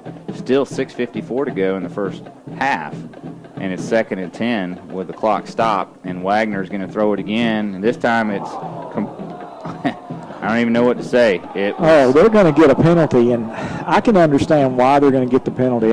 You're not able to follow this, on the stream. But what happened was that ball was thrown really high. Number 5, Nate Byers, went up to catch it, and about the time it hit him, was that G9? G9 hit him, and he hit him high. But he hit him high. The guy was jumping up in the air, but G9 hit him, and the ball came loose, and everybody sat there and looked at it for just a little bit, and then the head official, the referee, threw the flag for 15 yards. And so that he did hit him high, and that would be, if this was the NFL or the NCAA, they would say helmet-to-helmet contact. But it was a vicious hit. Either way you look at it, it's a first down, though, due to penalty. And the signal was like a blow to the head for 15 yards, and now a flag comes out from the Shelby sideline, and it's an offsides in the neutral zone for the Gold Lions. So there's another 5 yards for the Bulldogs, going to be 1st and 5. Again, that was just a big hit by G9. I mean, I was left speechless. It was such a hit on Byers. Yeah, and we were trying to figure out exactly how to describe it, and you said it's complete, and then when he made the hit, the ball went flying off to the side, and then we both just sort of sat there and looked at it for a while, and before we had a chance to say anything, then the flag came in. So the flag came in quite late. I can see why the flag was thrown, though, because it was a high hit. 1st and 5, and Wagner back, and completed to McCall for a first down. I think Clay Husky's got a complaint there, as they had a hold of his jersey pretty good coming around the right side. Yeah, in the old days when you had to tear away jerseys, we'd been having to have another jersey for Clay Husky, because it was holding might not do that justice. 8-yard pickup on the pass to McCall. First down. Generally, when you see the number go sideways, that's a pretty good idea that it's a hold. 4-man front for Shelby, and Wagner's going to call his own number, and he's going to be met in the backfield. Is that Buck Ushery again, or is that Siobhan Miller? Siobhan Miller with another tackle for loss. So, Husky's been in on the sacks, but it's been Siobhan from the other side when it's been a designed run. He's gotten Wagner a couple times for a loss. Well, let me tell you what was so awesome about that play. Siobhan Miller made that tackle from the backside. They were trying to run a trap, and the trap man was going to be Clay Husky. Now, Clay, one thing Clay does tend to do is he gets upfield sometimes, but he played that perfectly. He attacked the man coming to trap. There was no place for the quarterback to run, and that's why Siobhan was able to make that tackle. Shelby brings linebackers up, and it's a handoff to Pratt, and he gets out a little bit of space out over the right tackle. He's brought down by Trayshawn Borders downfield a bit, so he picks up. That was a 6-yard gain, and that just seemed like one of the biggest gains of the night for them, and that's just how rough it's been. It was a nice run by Pratt, and again, I can see why Pratt is their leading Mr. Everything. He's their total yardage man, and that was a really nice run because it looked like he was going to be dead to rights for about a 1-yard gain. 3rd down and 6. And this time Wagner's got some time, and Clay Husky's now in pursuit, as is Kent Clemens, and it's picked off by Delvin Mitchell. But are they gonna say he was out of bounds, or are they gonna say he intercepted it and then stepped out of bounds? He intercepted and stepped out of bounds. Wagner was running for his life, and I don't know if the ball slipped out of his hands or he kind of shot-putted it directly to Delvin Mitchell. And Mitchell could have scored, except he stepped out of bounds when he did make the catch. So Shelby's going to start again on their own 49-yard line with 4:55 left in the first half, leading 27-0. That was a Brett Favre little flick pass to the sideline, and Mitchell was right there to pick it off. And Shelby starts at the 49. Here's that play where Reed goes into the slot late, and Buck Ushery stays in the block. Pass complete out in the right flat, and that's a number I haven't seen this year on offense, and that's 22. DeMonte Poole with the catch. So DeMonte actually was, he was one of the starters in the Jamboree at receiver, but then felt like we needed him on defense, and now he's in with a 9-yard reception on offense, 2nd and 1. And a nice job of R.J. George with some heat coming to make that completion. Pass incomplete this time, and that's Jaden Borders running the slant. And he's a little mad at himself on that one. Yeah, he's a little mad at himself. Again, that ball was thrown old-fashioned. That had a lot of mustard on it right there. And as cold as it is tonight, I can see that was hard to catch, but he should have caught that one. 3rd and 1, handoff to Buck Ushery, and he's into the secondary to the 30, 25, 20, 15, 10. It's a foot race, and Buck into the end zone. Touchdown, Golden Lions. 42 yards for Buck Ushery. And Shelby pouring it on as they now lead 33-0 with 4:35 to go, second quarter. And Coach, you've got the stats there. The scoring discrepancy in the second quarter for the Golden Lions has just been enormous all year. And here they are with another 20 spot in the second quarter. Yeah, it's pretty impressive. And Buck was so quick off the ball that time, I thought there had been a penalty called because nobody was moving and Buck was running in the secondary. And the kick is up and good. And so Shelby leads 33-0 with 4:35 left in the first half. We'll be back in 30 seconds for a Jim and Jay's Pizza Factory kickoff right after this. Beaver Dam Auto Auction is a family-owned and operated business that has been open for 32 years. Auctions are open to dealers and the public. Beaver Dam is located on 16 paved acres with 4 lanes under one roof. Sales are held every Wednesday at 7 p.m. with vehicle previews starting at 9 a.m. on the day of the sale. Beaver Dam Auto Auction, just off Highway 74 West at 107 Webb Road, Shelby. And Shelby High School, Richard Rice got it teed up. This is his 5th Jim and Jay's Pizza Factory kickoff in about the last 10 minutes of play, as Shelby is taking a scoreless game to a 34-0 advantage in about the blink of an eye. Coach, you've got some stats that are pretty neat on their last few drives. The last 4 first downs that the Shelby has gotten have all been touchdown runs. Kickoff taken by Johnson back at the 2 as he it was another one of those high ones that he tried to jump up and catch, and then he bobbled it a little bit, picked it up around the 1 or 2 and barely got it out across the 15-yard line. Again, would have been much better off letting that thing go over his head and go into the end zone. But at this point, based on what I've seen from Trinity all year, their kickoff returns have been pretty much the best thing that they do. And I can see why he's trying to make something happen. But unfortunately for him, it's not. So 1st and 10 for Trinity on their 15-yard line, 4:29 left in the first half. And this has got to feel like this first half's been going on for about 3 hours if you're Trinity. Wagner back to pass, and this time he takes off, but he's going to be pulled down from behind. And let's get the jersey number. That's 54, Cameron Hawk. Cameron Hawk, who's been getting a lot more playing time here recently, and it looked like Wagner was going to have a nice maybe 5-yard gain, and Cameron Hawk just reached out. His one arm reached out and grabbed him around the chest and took him down. And that was a great play by Cameron Hawk, because if he had gotten past Cameron, he had 5, 6, maybe 10 yards on that play. And the young man is really tired of being hit as many times as he's been hit already. Got the line of scrimmage, 2nd and 10. Shelby looks like they're a little early coming off the ball, but the pass complete out in the flat to Johnson. I don't see a flag down, although it looked like one of the Shelby linebackers was across the line of scrimmage a little bit early. Well, the good thing for as far as Trinity is concerned is they would have declined it anyway, and so it is a first down. Now, again, that's the 7th first down for Trinity. Shelby only has 12 first downs. But, 11 first downs, but the last 4 first downs have been touchdowns. 11-yard pickup, 1st down and 10 at their own 26-yard line, and it's 2 receivers stacked left and right. And back to pass is Wagner, and this time he's got a lot of time. However, that lot of time wasn't long enough because he goes down in the sack, and that's a combined sack by Kent Clemens and Clay Husky.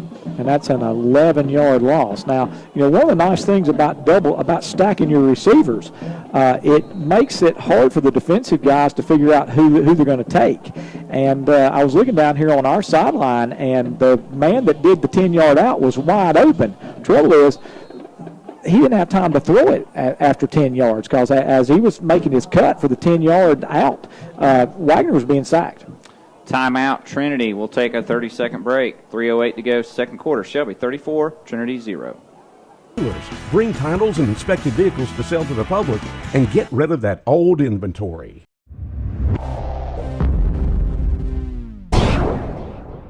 Blanton Cars is slashing down payments. We offer down payments as low as $500. We are the most experienced buy here, pay here dealer in Cleveland County. We have cars as new as 2010 models that we will finance in-house. We don't look at your past credit. Your job is your credit here. We have payment plans to fit your budget. Stop by today and let us put you in the car you deserve. Blanton Cars has 2 locations to serve you in Shelby. East Dixon Boulevard, across from Super 8 Motel, and West Dixon Boulevard. Back to Shelby High, second down, 21. Wagner back to pass, completes. Out in the flat to running back DJ Pratt. He makes Garyon Addison miss, but then pulled down from behind by Clay Husky at about the 25. So he gets about the yardage back that they lost on the sack. Maybe not quite all of it, and it's going to be third down and about 11 or 12. Let's see where the mark is. Yeah, it's going to be, the ball's going to be on the 24-yard line. And again, nice play by Pratt. The trouble is Pratt makes one guy miss, and then he picks up 8 yards, and he's hit by 3 other golden lions, and one of them's a defensive end. And I'm here to tell you, that's pretty strong right there when your defensive end's making a tackle down on the sideline for a 9-yard gain after he rushed the quarterback. Third down, 11. And Shelby, again, they're all standing up, so this is an all-out blitz, and Wagner's going to do his best to get out of it, but Demaria Houston, along with Clay Husky, are going to get, I don't know if they'll get credit for a sack because he got back to the line of scrimmage. Looks like Shelby's going to take a timeout, again, trying to get the ball back in time to score again. And tell you what, Brent, we might need to stay here because I talked into the timeout, unfortunately. Let me say this. Shelby has Shelby's longest drive tonight is 2 minutes and 37 seconds. And that's because we got to fourth down and jumped off sides, and then they jumped off sides, and we went for it and scored a touchdown. The drive Shelby's had tonight had been 9 seconds, 123, 237, 21 seconds, 15 seconds, 1 minute, 19 seconds, and 20 seconds. So there's 2 minutes and 12 seconds left, and Trinity's going to have to punt. And you think Shelby has enough time to score? Maybe a couple times at this rate. So it's Woolley back to punt. This time Shelby says, we're going to not put any pressure on you, but we're going to let Demaria Houston catch it at the 50, and he's to the 45, the 40, the 35, the 30, waiting for a blocker. He cuts inside the 20 to the 15, 10, 5, touchdown, Demaria Houston, 50-yard punt return. He can do it all, and when you look back, there's 3 Trinity players laying on the ground, courtesy of some of his moves during that run back. Again, an excellent run back, which featured 2 cutbacks. I thought when he cut back the first time, he had lost his chance to score because he let people catch up to him. Then he made another nifty cutback, and the 2 defenders run into each other. They were looking around, trying to get a clip called, and then they look and say, "Oh, my guy can't clip me." And so that's quite the run. 50-yard punt return. New holder Darius Fuller, he gets the hold down, and the kick by Richard Wright is no good. Wide right to the right. Wide right, and that's unusual. When Richard misses, it's generally to the left. 1:53 to go in the first half. Shelby leads 40-0 on the Medical Arts Pharmacy scoreboard. Back in 30 seconds. Boulevard next to Meineke Mufflers.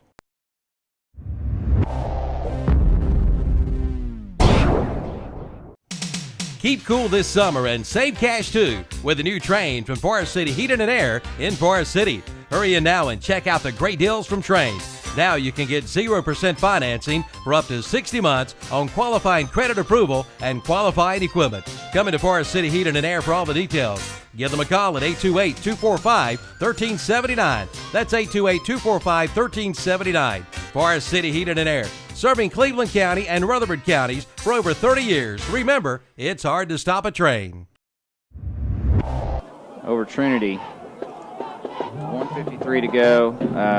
Another Ed Green construction take it to the house touchdown for your Golden Lions. This time it was a 50-yard punt return by super senior Demario Houston. And, of course, he left a bunch of Bulldogs laying on the ground after some nifty footwork of his own. And Richard Wright's kickoff is kind of a knuckleball, bounces at the 20, bounces to the 11, picked up there by Johnson, and it's Carson with a tackle on special teams. One of my favorite Golden Lions, Michael Carson. Coach, you know my love affair with him started a couple weeks ago when he came in relief and had about 2 or 3 tackles for loss in one series. Absolutely. And that was Richard didn't really get his foot onto that one, but that thing bounced around crazily and finally was picked up on about the 11-yard line. Nifty little spin move, but he only picked up 5 yards. And so once again, Trinity starting inside their 20. It's been a great night for the Shelby special teams all around. The only thing we can say bad is that we missed 2 extra points. 1st and 10 from the 16. Wagner back. Quick pass complete. Actually, in and out of the hands. The tender receiver was Austin Minish, and G9 almost had the interception on the tip. Yeah, basically the drop. I mean, that was a perfectly thrown pass, and you've got to feel bad for Wagner because he's been back there just getting pounded, and then he steps up, eludes the rush, and makes a perfect throw. It's going to be about a 15-yard gain, and he just dropped the ball. I tell you, he's completed about 4 passes while he's been getting drilled. So, again, you got to give him some credit. And he's just a sophomore, so that's something for Trinity to look forward to. He's got 2 more years. 2nd down, and Shelby blitzes. It's a handoff to Pratt, and a big tackle from the secondary. Is that DeMonte Poole? It is, up near the 20. And, again, I'm sitting there thinking, man, that is a great run, and it picks up 4 yards. Yeah, 2nd down and really a long 6. Actually going to be 3rd down because that drop pass was the 1st down. So 3rd down and a long 6, and there's 1:20. Clock is still ticking, and Shelby, again, has time to make a little more hay if they can force a punt here. 3rd down 6, and 3 receivers left, 1 right, and timeout on the field. I think Trinity's going to take a timeout. Trinity takes their 3rd and final timeout, so Calvin Hastings will take a 30-second break as well. It's Corks and Taps for Hospice, Thursday night, October 16th at the LeGrand Center in Shelby. Corks and Taps is a special wine and beer tasting event and auction, and there will be special music by Swing 30 and the Black Coffee Trio, plus food provided by Smoke on the Square. Tickets are $30 in advance or $35 at the door and are available at Hospice of Cleveland County in Shelby, the Kings Mountain Hospice House, or the Hospice Store on East Marion Street in Shelby. For more information, call Hospice at 704-487-4677. Corks and Taps for Hospice, Thursday, October 16th. To go in the 2nd quarter, and it's 3rd and 6 for the Bulldogs, so I think Shelby's got another timeout. If they make a stop here, they may try to use it. Damian Keith showing blitz, and he comes, and the pass zinged in there by Wagner, again intended for 21 Minish, and again in and out of his hands. Well, this time the ball was thrown behind Minish, and he did a pretty good job getting his hands on that one. But, he's upset. The first one he just dropped. That was a good throw. That one was behind him, and he did a nice job getting his hands on it. So Shelby doesn't have to take a timeout. Instead, there's going to be exactly 1 minute left in the first half, and Trinity's going to punt, and Shelby's just standing there letting them punt, and they punt this out of bounds, and it's going to be really interesting to see where this is going to be set. The officials walking, it's going to be about the 37-yard line. So Shelby, again, with 55 seconds left, is going to have the ball on the Trinity 38-yard line. And I'm pretty positive that was a purposely kicked at the sideline after that last return. And the official did a great job, I thought, with where it went out of bounds. And Shelby's going to take over at the 38. 55 seconds. And plenty of time for Shelby to get one more score before half.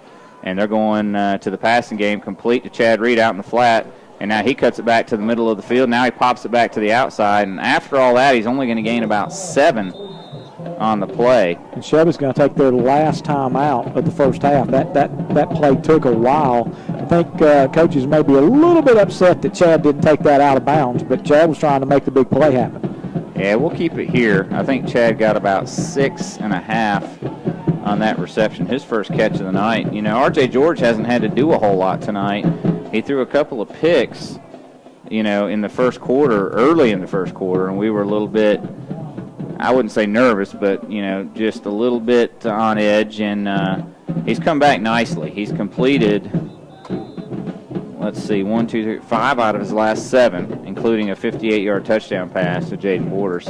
And the running game's got. And Borders did just drop 1, too, so he should have been 6 of his last 7. So it was a 7-yard reception for Reed, 2nd down and 3 on the 31-yard line, and George back to pass, and he's looking deep, and he's going to throw out in the flat, and I think it's incomplete, trapped by DeMonte Poole. And I'll tell you what, Shelby was a little bit fortunate that was a trap instead of a reception, because that was going to be about a 2-yard gain, and Shelby's going to have to rush to get that play off. Now it's 3rd down and 4. 37.6 seconds left, and on that last play, that was an empty backfield, and he could still be sitting back there because they only tried to rush 3, and they got nowhere near him. Now Shelby with a tight set, and George back, and it looks like they tried to set up the screen, but didn't get it, and RJ's running all over the place, all the way to the right sideline, all the way back to the left, and now he throws it out, and it's complete to Dede Brooks to the 10-5, touchdown Shelby. From 31 yards out, Dede Brooks catches it, and what a job by RJ to elude the sack and then to get the pass off and complete. And the freshman takes it to the house. Well, that was a great throw, but I'm looking at 3 offensive linemen that were on the 10-yard line. The entire offensive line was downfield on that play. So thank you, Mr. Official, for being so discombobulated that you didn't call that one, because that, oh my goodness, the snap goes past the holder. Richard has to pick it up, and he's knocked down, and so that was a comedy of errors on that attempted extra point. So the only thing Shelby's had any difficulty with tonight is the extra point. 46-0 Golden Lions back in 30 seconds for another Jammin' Jay's Pizza Factory kickoff.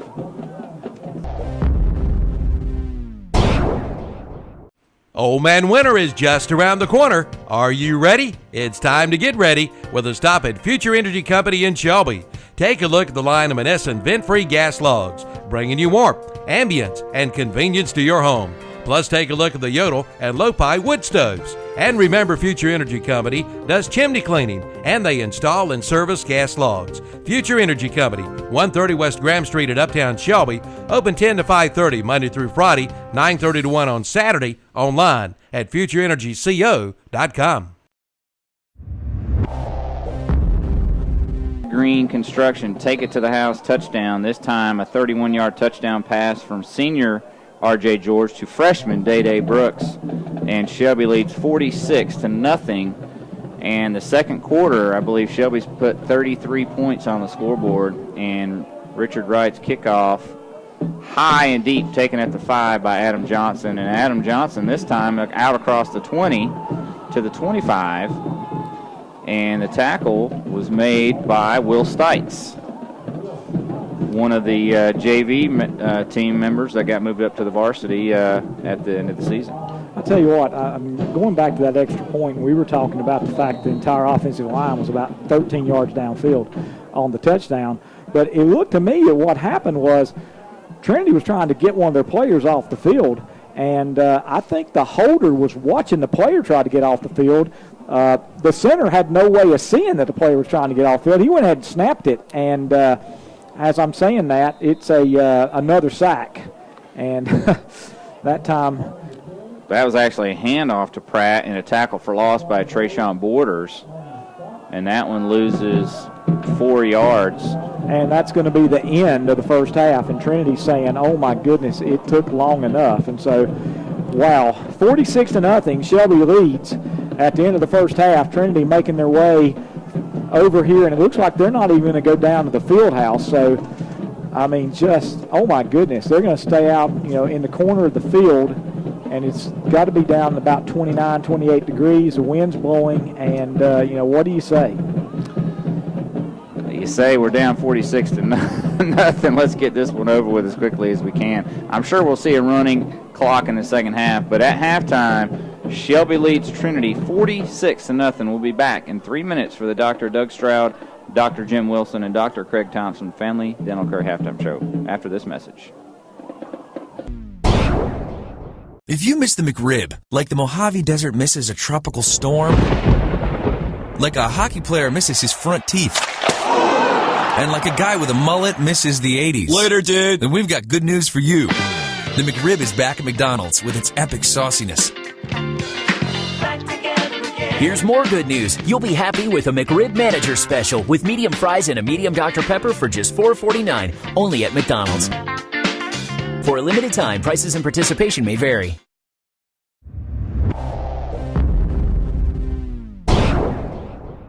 Experienced, quality, and guaranteed service. That's what you get from Shelby Transmission Specialists. They do straight drives and automatic transmissions. They can repair and rebuild transmissions and sell parts as well. So if you have transmission trouble, see the experts, Hal Hamrick, Lyle Reynolds, and Jimmy Stepp at Shelby Transmission Specialists, 734 Nally Drive, just off Highway 226 North in Shelby. Call 704-482-8756 for Shelby Transmission Specialist. I'm a faithful Kibo's customer. I like Kibo's. I get delicious Hunt Brothers pizza there, and it's so good. And their breakfast biscuits, they're great. Plus, I get my gas there. Then there's Coca-Cola, Sundrip, and Pepsi Colas. Oh my, the candy's good too. And of course, when it's hot, the hand-dipped ice cream. It's so good. Hey, it's even good in those cold days as well. Kibo's, my favorite place. It's located there at the Caution Light on Highway 226 North at Zion Church Road intersection, Shelby.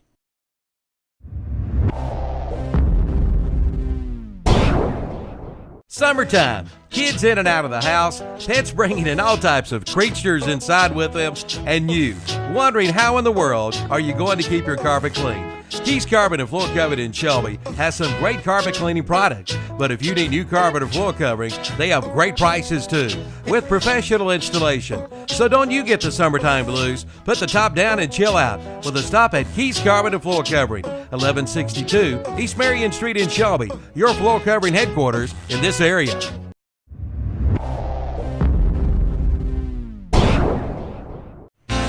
There's some great new menu items at Newt's on the Court Square in Uptown Shelby.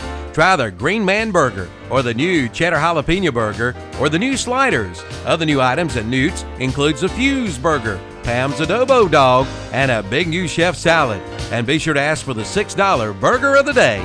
Create your own burger or build your own salad at Newt's, 116 East Warren Street, located on the Court Square in Uptown Shelby.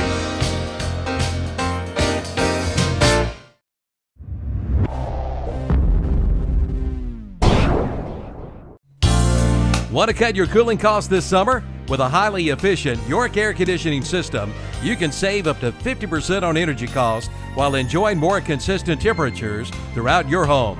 Call Settle Heating and Air, your local York dealer at 704-481-1788 and schedule a free evaluation of your system and learn how you can move up to a new level of comfort and efficiency this summer. Call Settle Heating and Air and settle in with comfort this summer, or visit the website at settleinwithcomfort.com.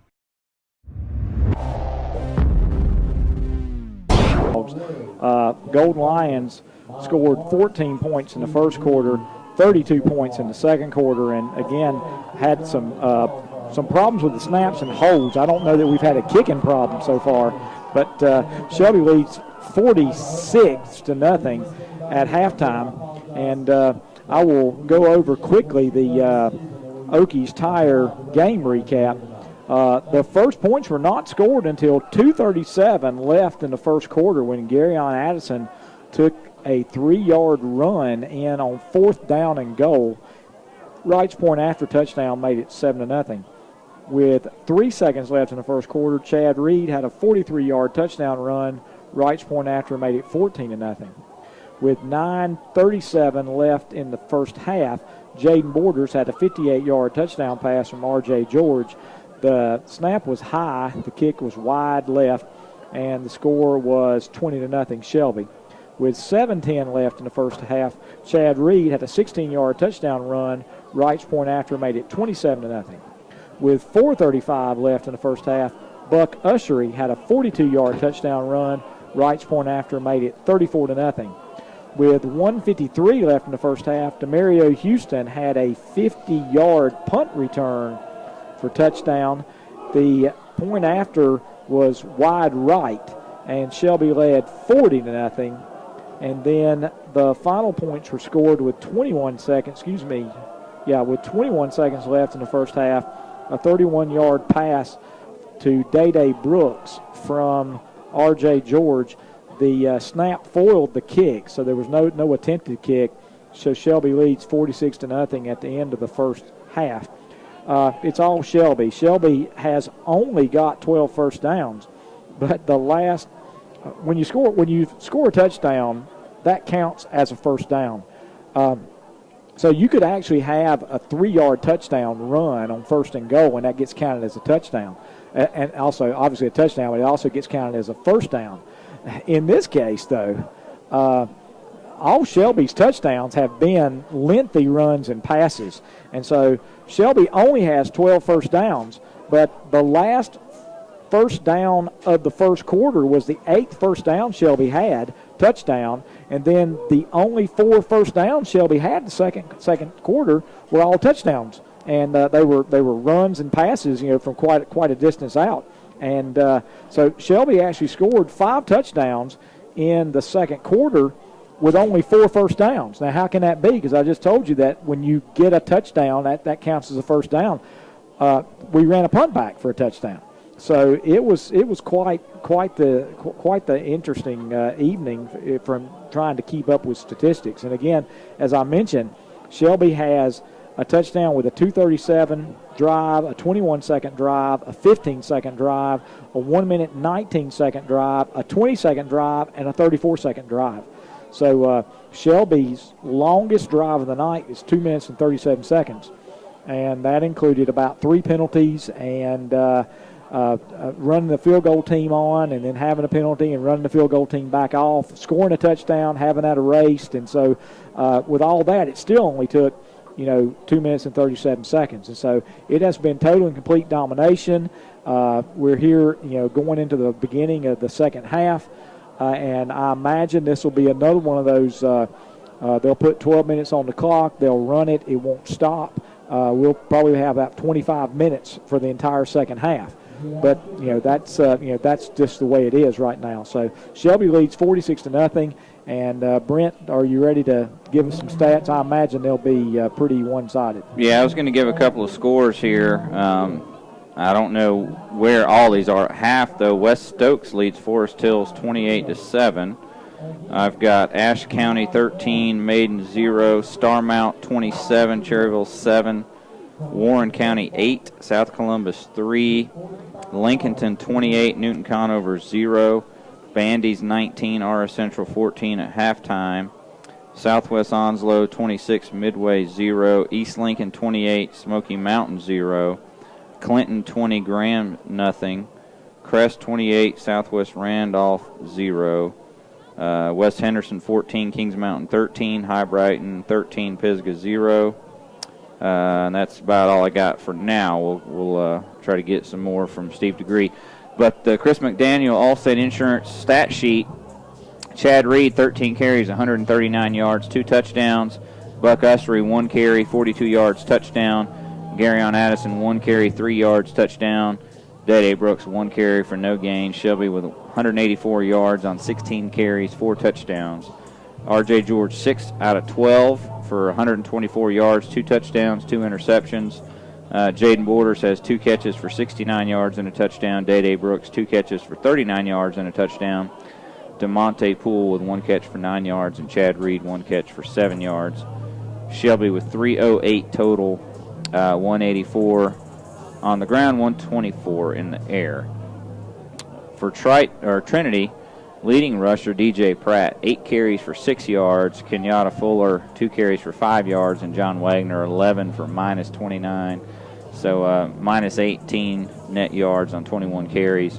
Passing, Wagner is 7 for 16 for 56 yards with 1 interception.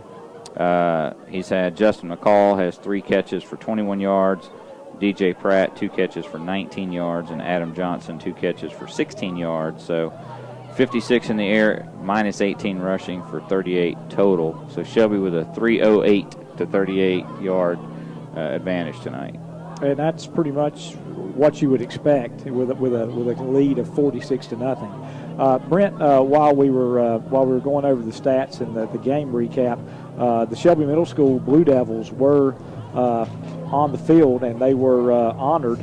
And do you have that roster? I most certainly do have that roster, if I can find it. I got it out earlier because I thought we might want to run down and give some props to these guys. I'll let you do the honors. Okay, and Steve's right here to my right, so if I mispronounce a name, you're going to help me with this. Shelby Middle School football team who won the conference championship again, and they were honored here tonight.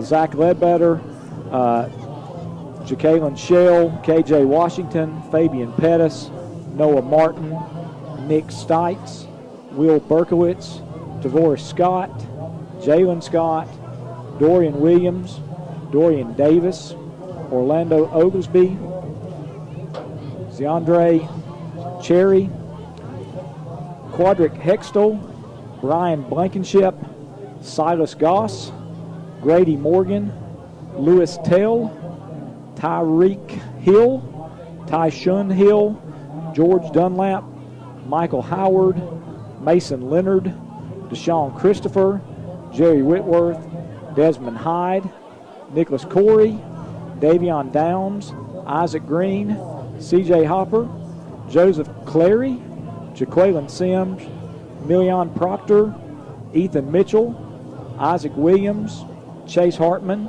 Ike Bridges, Rondi Cannon, Daquan George, Howard Dawkins, Alex Torres, Max Mooney, Antonio Harrison, Spencer Triplett, Marquavis Bean, Dabrion Gill, Taiwan Hill, Charles Borders, Tyshawn Perkins, Jashun McCleve, and Trey Jolly.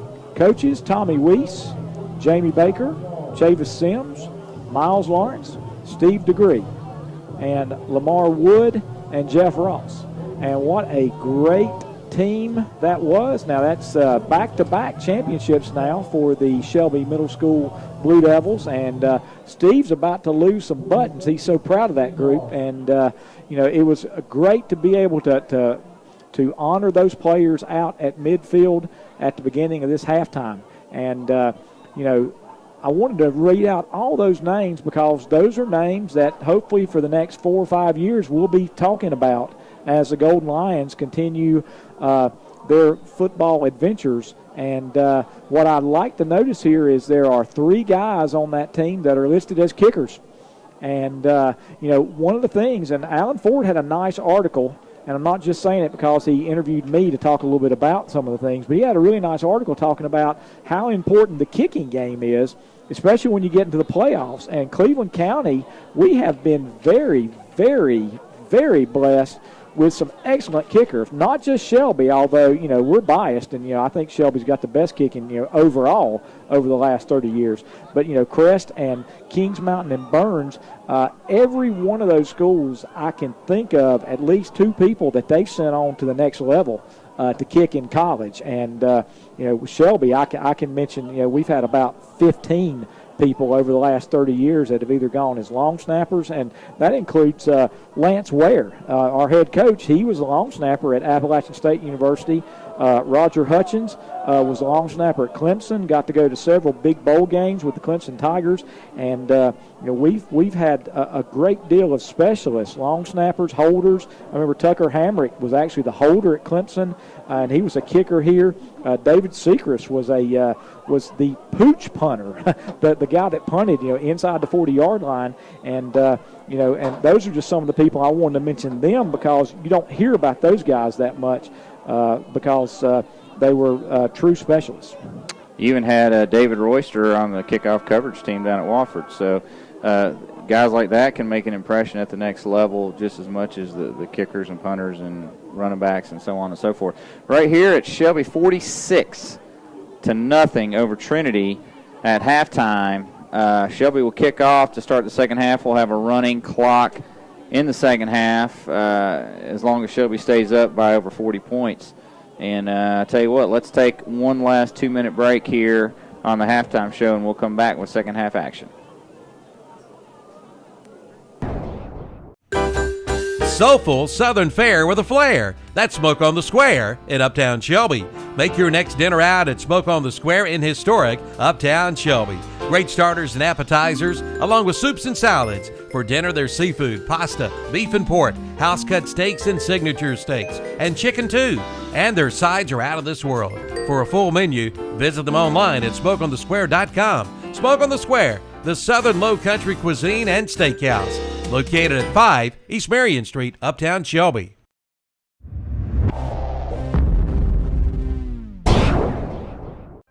Just like the leaves, the prices are dropping at SNR Auto Sales in Shelby.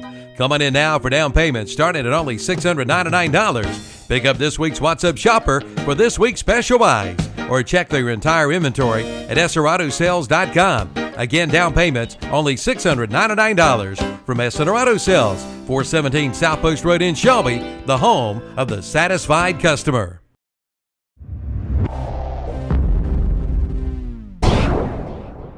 At Shelby Medical Associates, we provide comprehensive medical care for the adults of Cleveland County and the surrounding area. We have a full-service lab, a sleep lab, and an x-ray department, including bone density scanning, ultrasound, and digital mammography. At Shelby Medical Associates, we provide compassionate, professional care for our patients both in the office and in the hospital.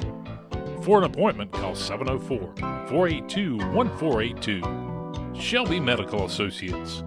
Doctors for Adults. A proud sponsor of the Crest Charger Injury Report in 2012. Casual wear and rugged outdoor wear.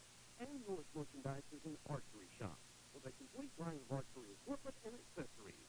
That's Norris Merchandise.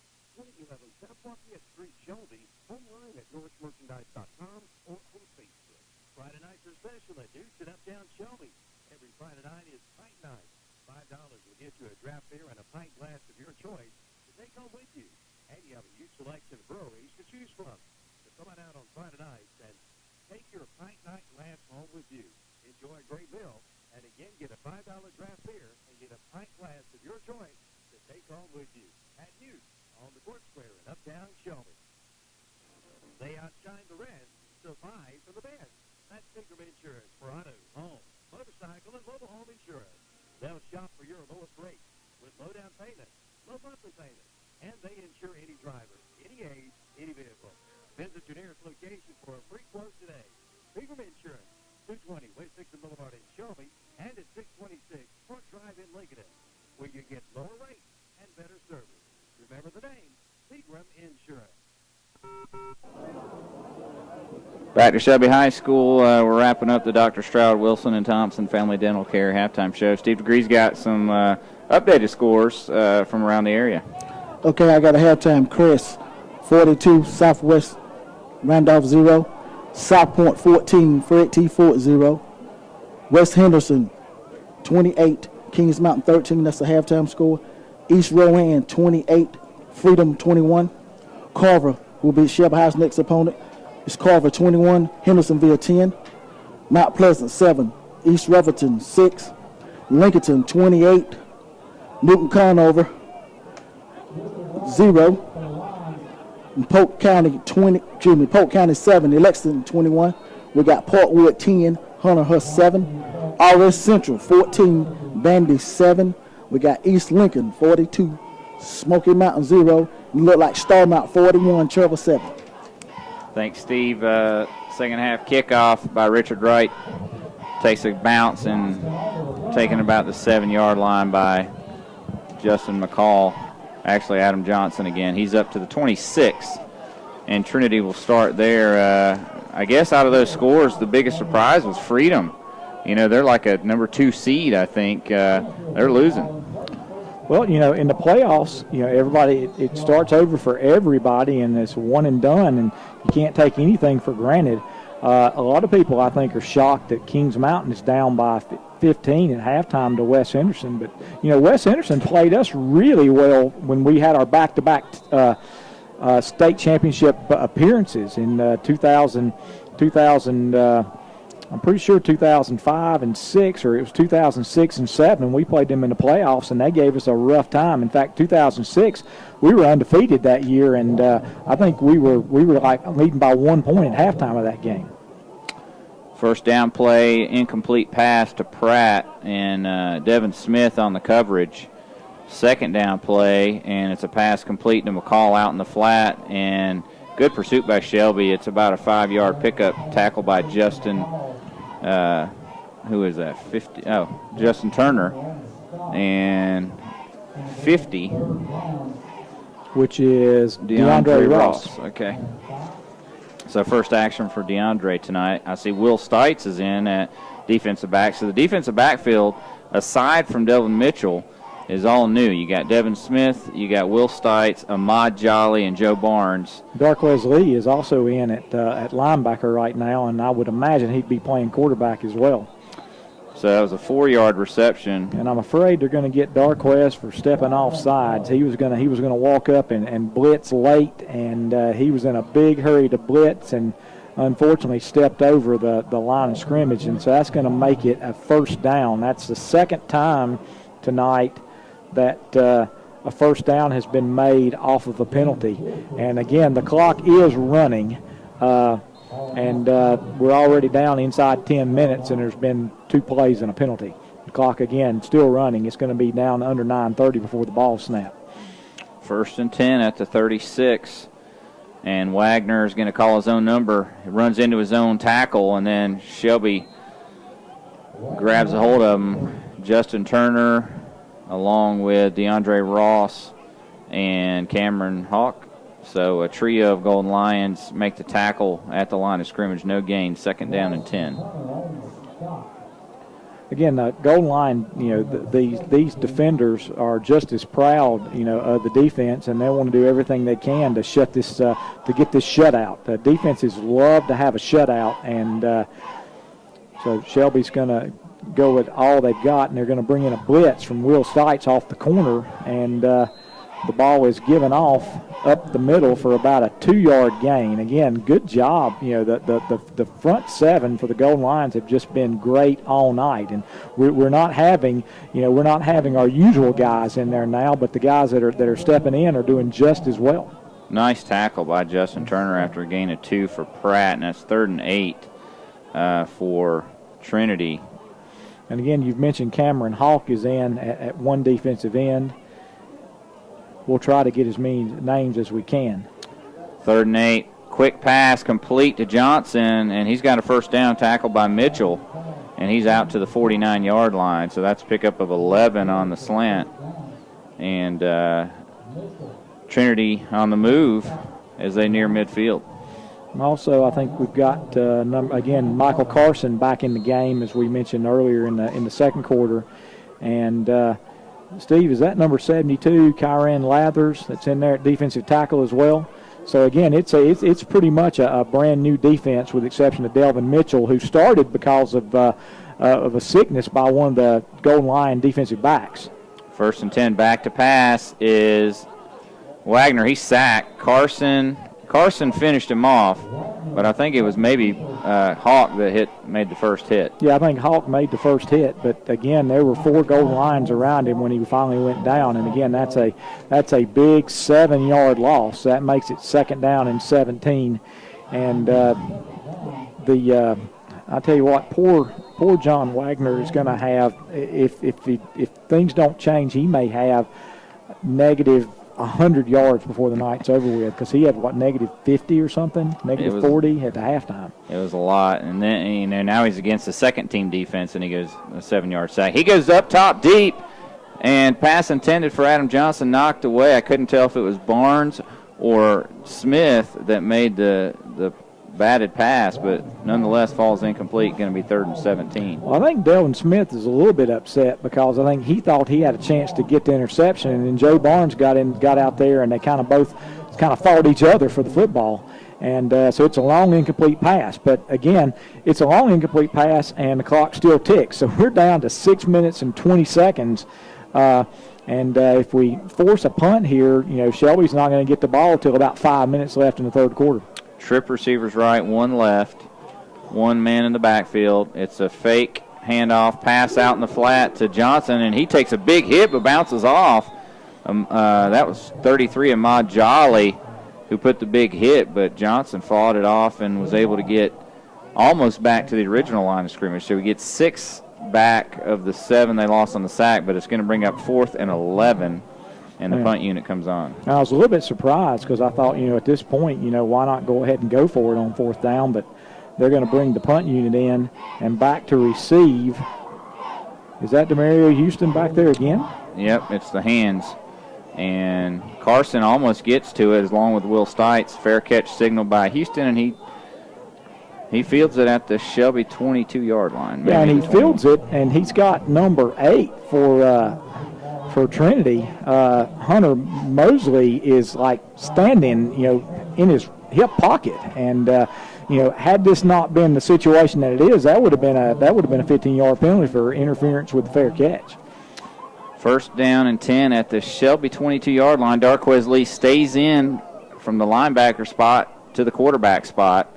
He takes a snap, handoff to freshman Dede Brooks, and Brooks with good yardage. He's near 1st down yardage around the right side, but there's a flag and a hold on Shelby back near the line of scrimmage.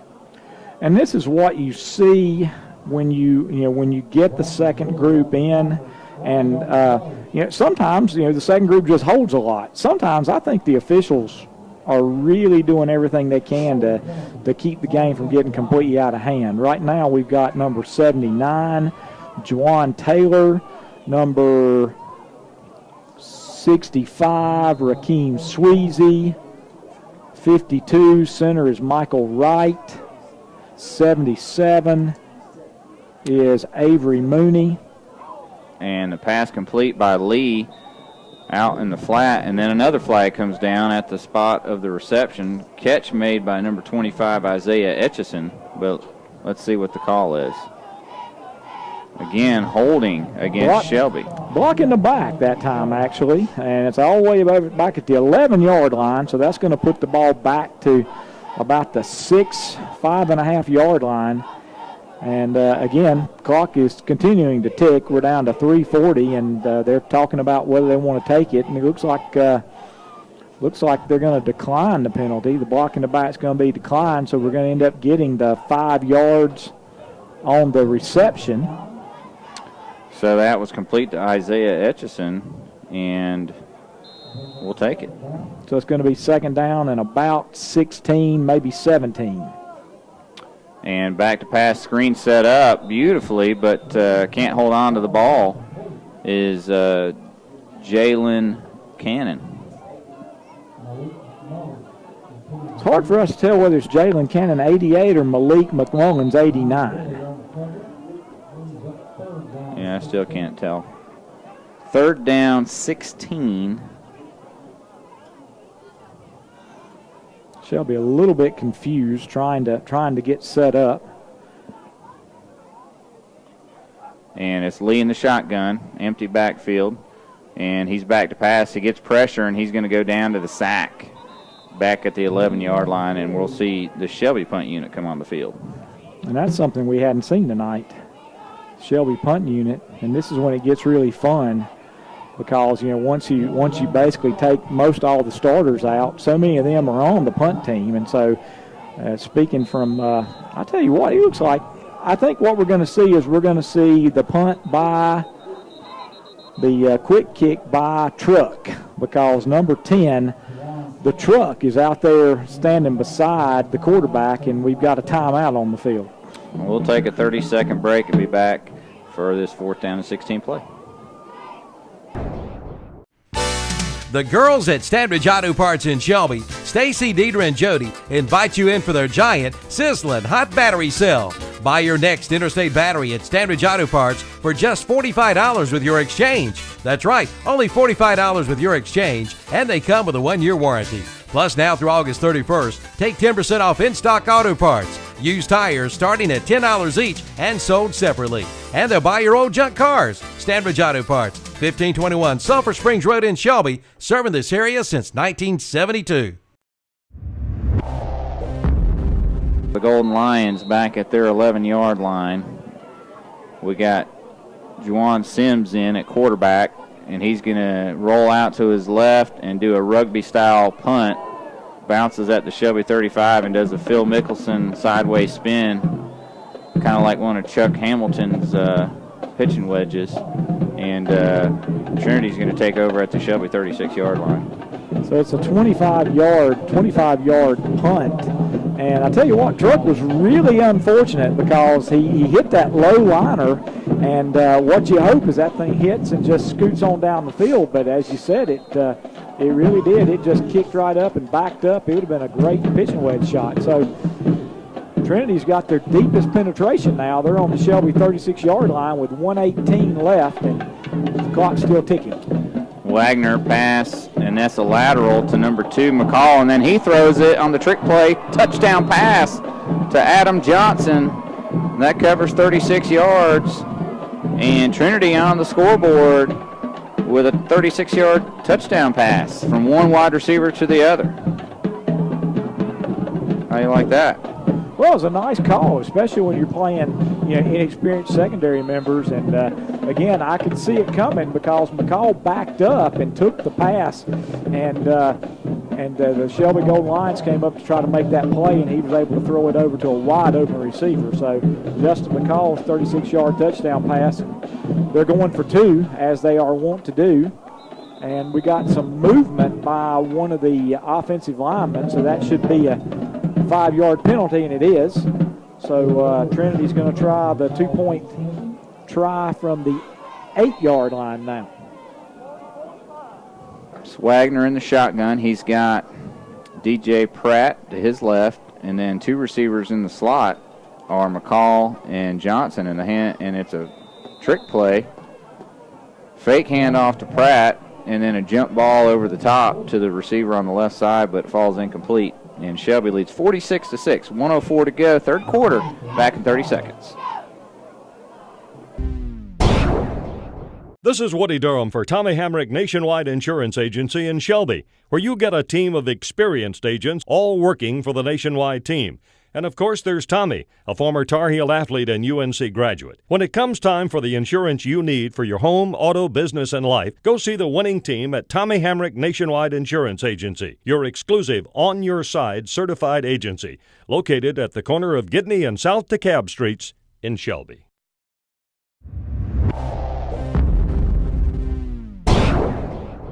It's tomato time, so come on into Shelby Hardware where they have wood stakes, ties, and cages for your tomato plants. Shelby Hardware also has fertilizer, plant food, water hoses and sprinklers, and watering cans. They also have a good selection of garden gloves and hats. Shelby Hardware has been serving the hardware needs of Cleveland County since 1979. Shelby Hardware, 506 South Lafayette Street in Shelby. At the end of the third quarter, we're down to 48 seconds, but Shelby on the ball now, getting ready to snap it. And what we'd like to see is no penalties this time, because I think even with the second group, we can move the ball downfield here. Truck Sims in at running back, and the pass by Lee to C.J. Ross is incomplete. They had the screen set up with Darius Fuller and Isaiah Etchison and Truck over here with the blocks, but not able to hold on to it. And both the screen passes have been actually they've just been thrown a little too hard. They've been both a little bit high. Both of them could have been hauled in, but as I mentioned earlier, when you've got this cold weather, it's kind of hard to make those catches. And I think Shelby's going to wait, and we're going to get to the end of the third quarter here, and we are. So that's going to be the end of the third quarter. Shelby leads 46-6. And we'll take a 1-minute break and be back with the fourth quarter right after this. Of our Cleveland County School athletic teams, good luck this year.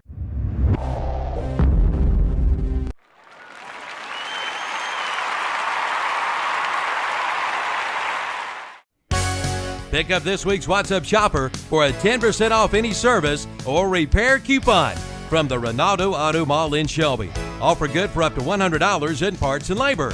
But hurry, offer expires October 31st. Again, clip out the coupon in this week's What's Up Shopper for 10% off any parts or service up to $100. So hurry in now to the new Ronaldo Auto Mall, Highway 74 bypass east of Shelby, just below the Cleveland Mall in Shelby.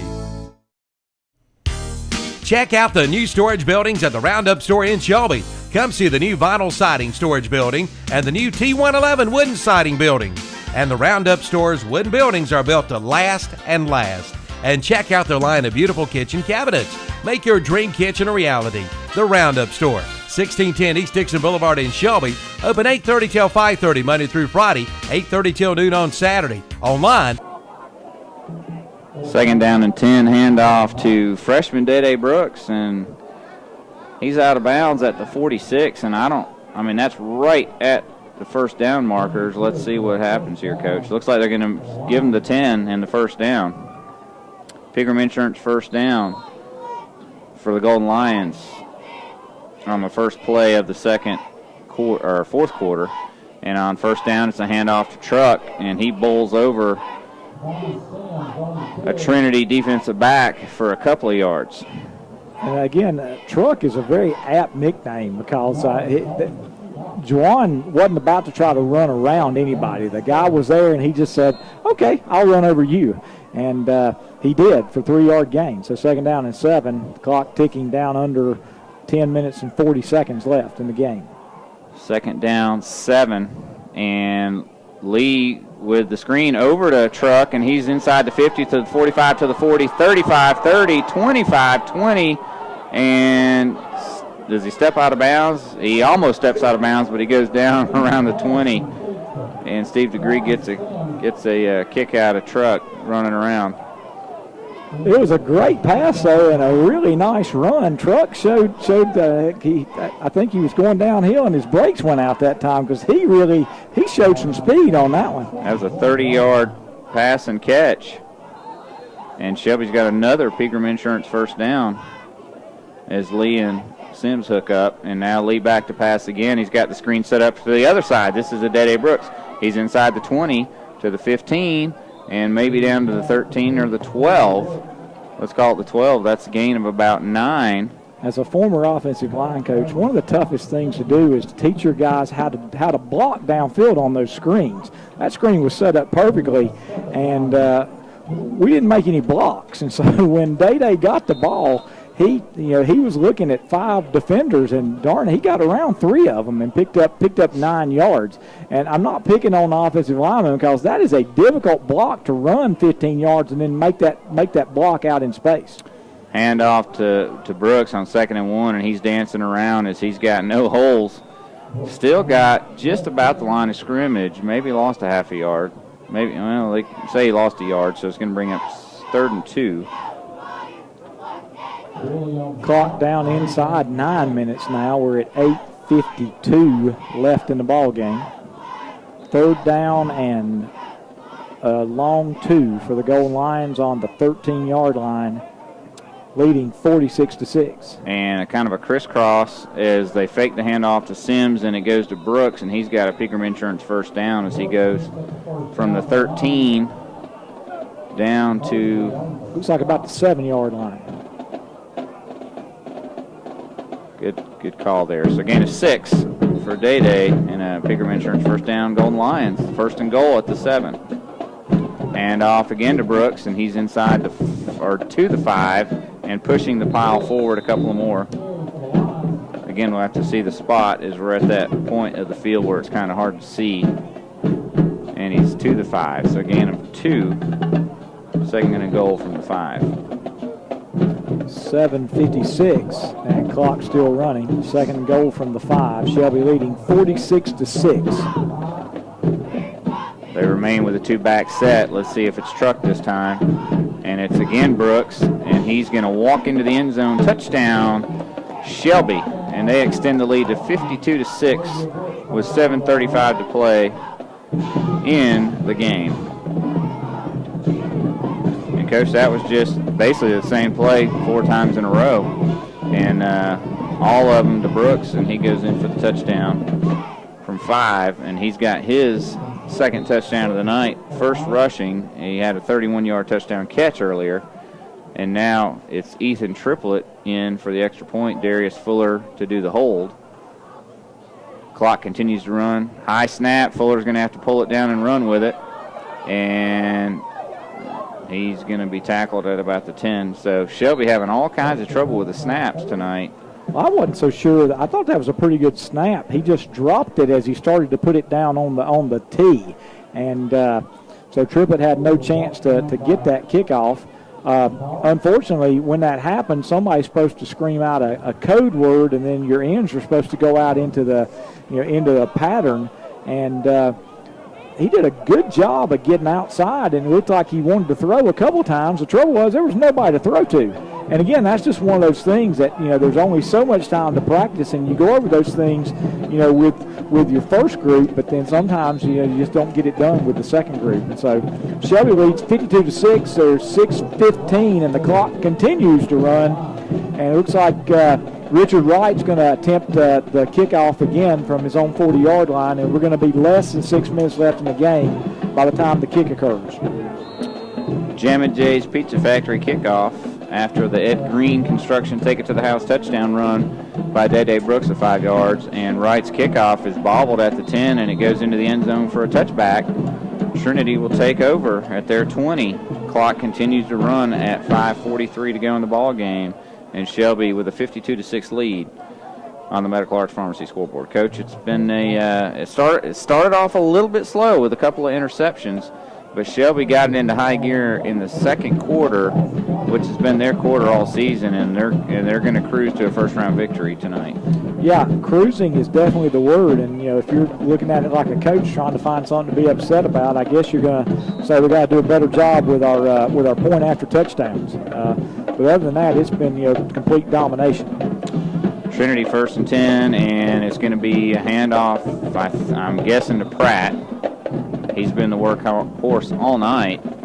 And again, even with the entire first team for Trinity and going against the second defense, it's going to be a loss of 1. Absolutely nowhere to go that time. And I really get a kick out of seeing big number 11, Darquez Lee, running quarterback and middle linebacker. Yeah, and that time he with the minus 1 yard stop. And it's 2nd and 11, 4:34 to go on the running clock. Wagner in the shotgun. He calls for the snap, and he pulls it out of the belly of Pratt, throws it high. Intended for Minish again, but incomplete.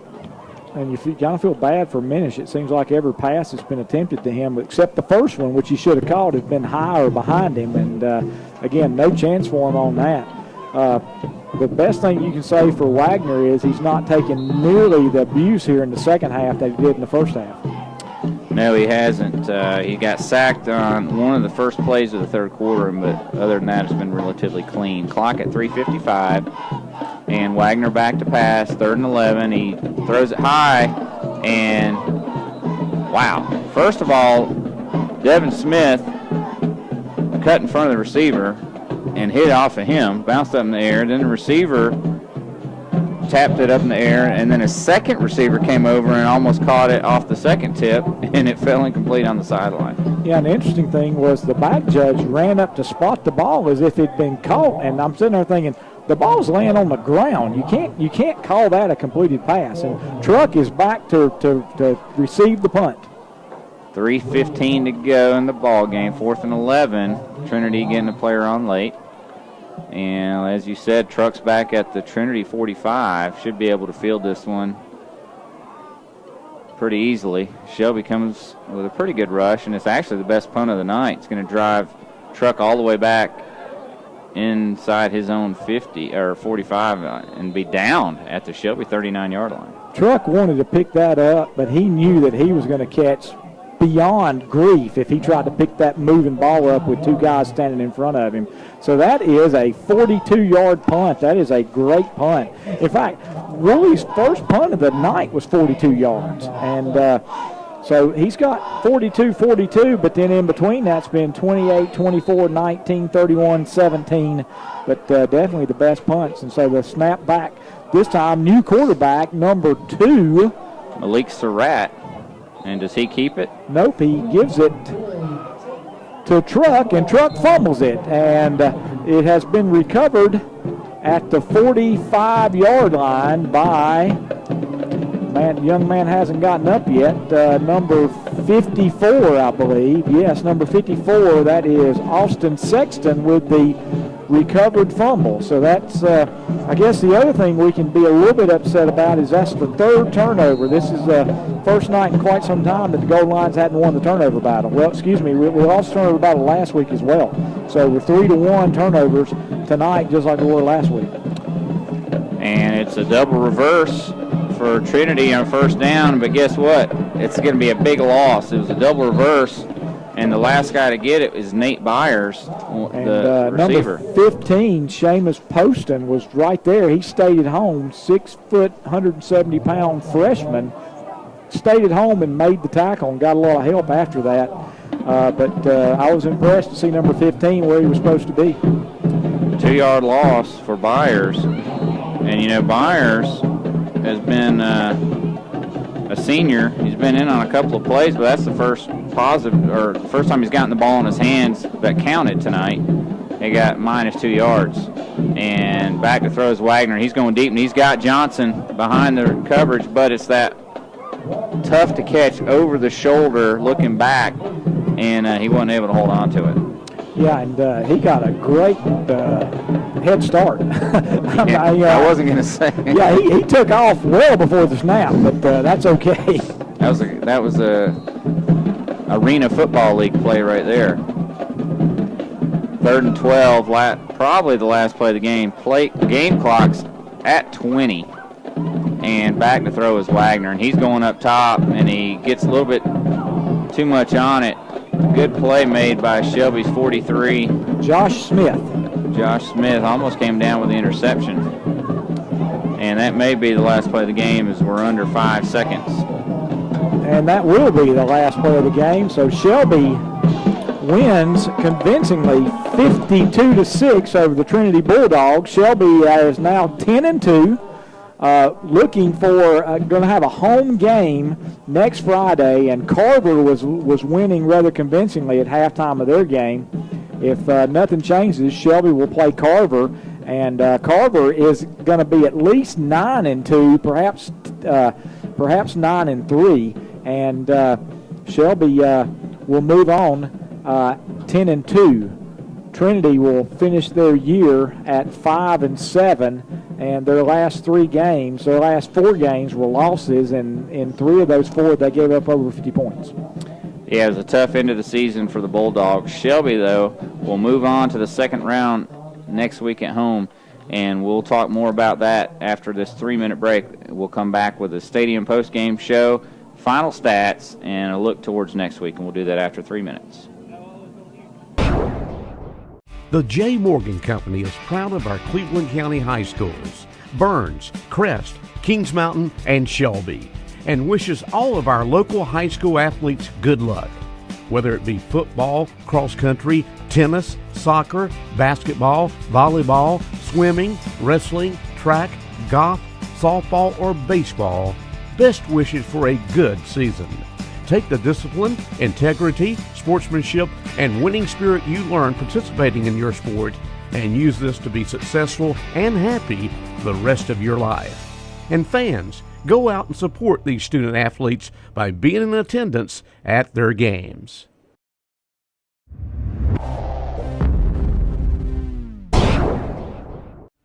It's time to fall into savings with Industrial Maintenance and Automation in Shelby. Call now and ask about special 0% financing with up to $500 in rebates. Industrial Maintenance and Automation now provides service to residential customers. They service all makes and models. Call 704-481-1144. From heating to air conditioning to electrical services, that's Industrial Maintenance and Automation. Visit the website at imacontractors.com. Again, call 704-481-1144.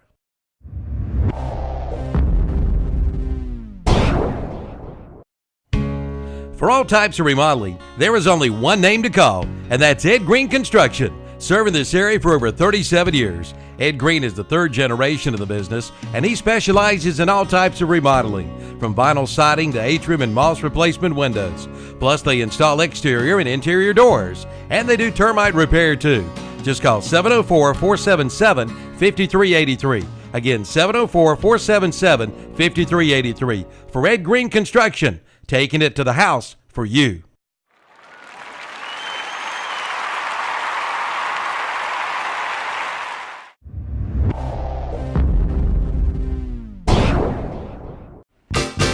Yes, Cleveland County, you do have a Yamaha and Kawasaki sales and service center, and it's only a short drive away. It's Al Lane Motorsports in Lincoln, from sales to parts to service. And remember, Al Lane Motorsports in Lincoln services all makes and models. So yes, Cleveland County, you do have a Yamaha and Kawasaki sales and service center. That's Al Lane Motorsports, 3636 East Highway 27 in Lincoln. Give them a call at 704-732-8200.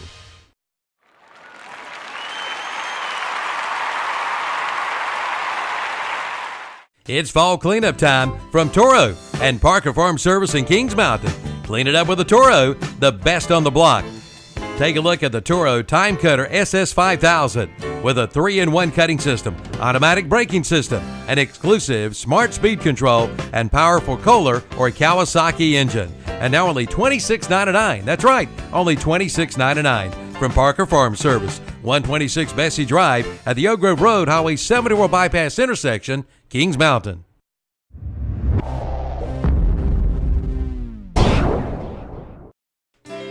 It's time to order your fresh turkey or turkey breast from Orr.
And took care of the ball until a late fumble by number 10, Juwan Sims. I want to say, Juwan is a very versatile player because he quick kicks, out of the regular offensive set. He hauled in a nice 50-yard run and catch on a screen pass. Unfortunately, he did have that fumble at the very end of the ball game, though, but it really didn't hurt anything. So Shelby was able to win 52-6, and again, just total domination. Brent, have you had enough time to put together the stats? I did the Chris McDaniel Allstate Insurance stat sheet, and Chad Reed, 13 carries, 139 yards, 2 touchdowns. Day Brooks, 6 carries, 23 yards and a touchdown. Buck Usry, 1 carry, 42 yards and a touchdown. Gary and Addison, 1 carry, 9 yards and a touchdown. Darquez Lee, 1 carry for -5. Juwan Sims, 2 carries for 9 yards, 1 lost fumble. Shelby with 217 yards on 24 carries, 5 touchdowns rushing, 1 lost fumble. R.J. George was 6 of 12 for 124 yards, 2 touchdowns, 2 interceptions. Darquez Lee was 3 for 5 for 44 yards. Shelby receivers tonight: Chad Reed, 1 catch, 7 yards. Jaden Borders, 2 catches, 69 yards and a touchdown.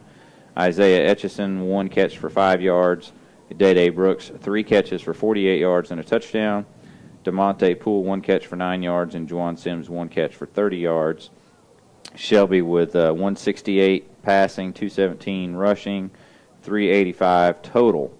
For Trinity, leading rusher, DJ Pratt, 10 carries for 7 yards. Kenyatta Fuller had 2 carries for 5 yards. Nate Byers, 1 carry for 2 yards, lost.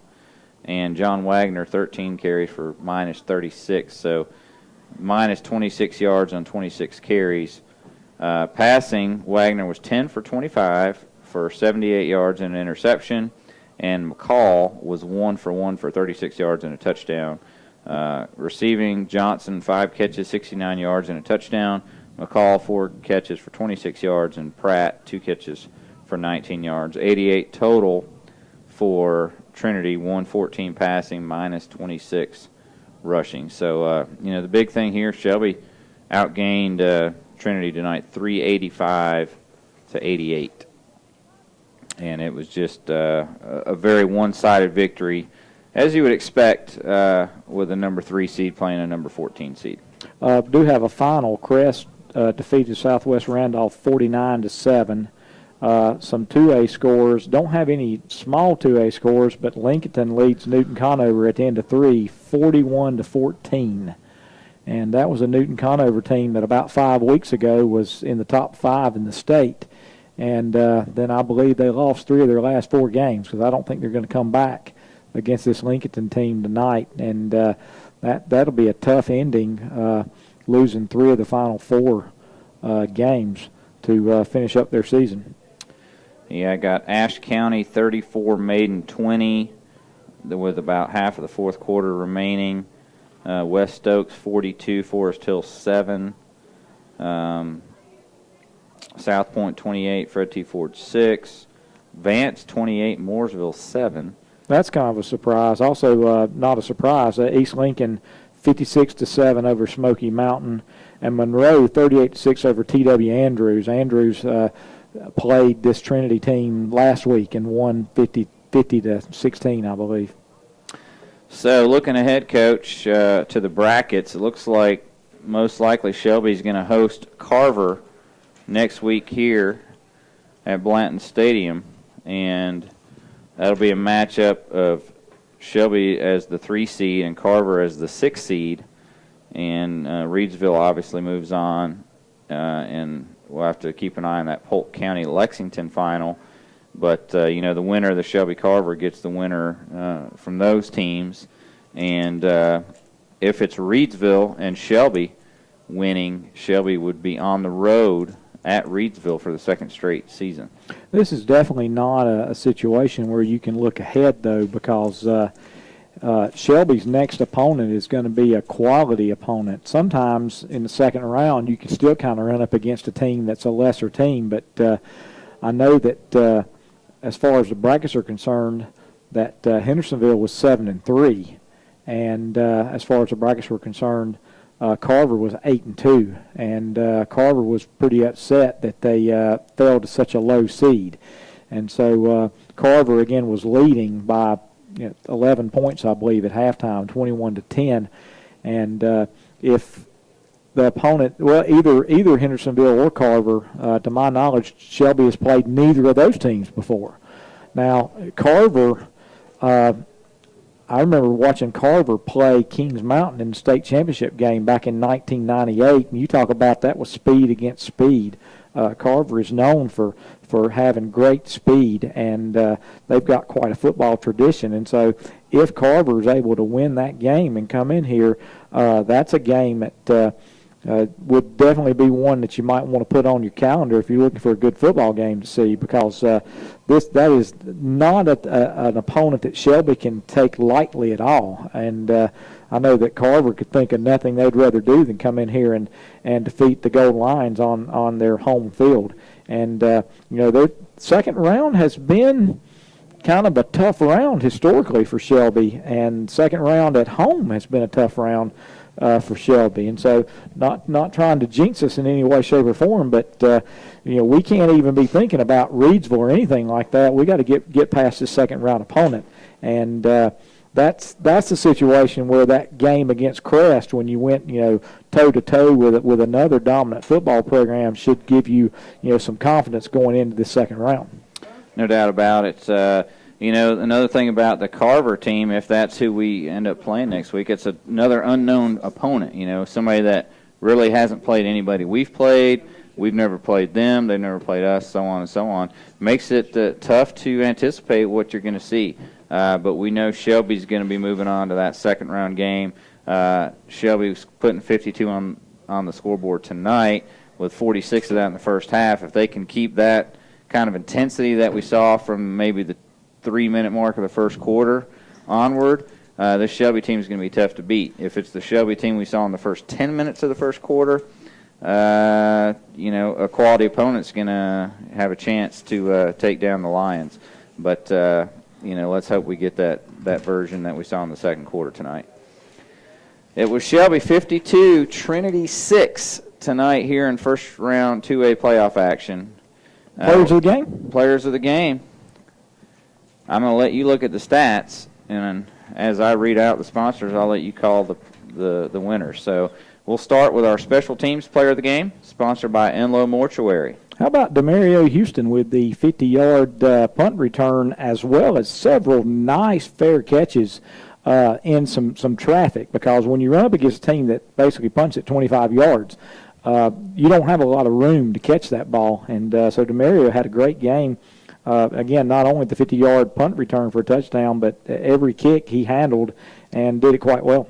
Yeah, and you come up, and instead of letting that bounce, you're saving yourself some field position there as well. So Demario Houston, our Enloe Mortuary special teams player of the game. Carolina Energies is our offensive player of the game sponsor. And who are you going to go with there?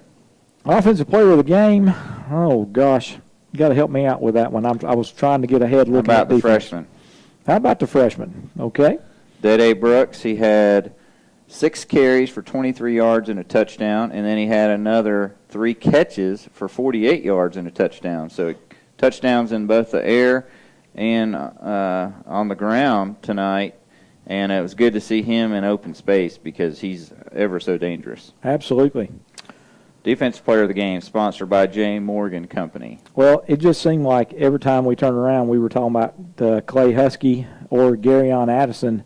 But to me, it just seemed like Clay was everywhere. I mean, he was making plays from behind, and there were 2 plays that Siobhan Miller made great tackles, and the reason he made great tackles was that they were trying to trap Clay Husky, and Clay just stymied the trap block, and there was no place for the runner to go, and so Siobhan made the play. So we could give it, to a number of Shelby defenders, but Clay Husky seemed to be quite dominant tonight. Yeah, anxious to see the stats, but the one play in particular, he was getting held. He rushed around the end, almost got to the quarterback. The quarterback passes it complete for like 9 yards, and he runs the guy down and tackles him on the sideline. Yeah, he's a special talent, and there are players that are that talented. But the thing about Clay is that he goes so hard. I mean, you can have great talent and take a play or 2 off. You think of a Julius Peppers or something like that, but I just don't remember Clay Husky taking plays off this year, and that's a good thing for us. That's what makes him special, whether it's defense or special teams.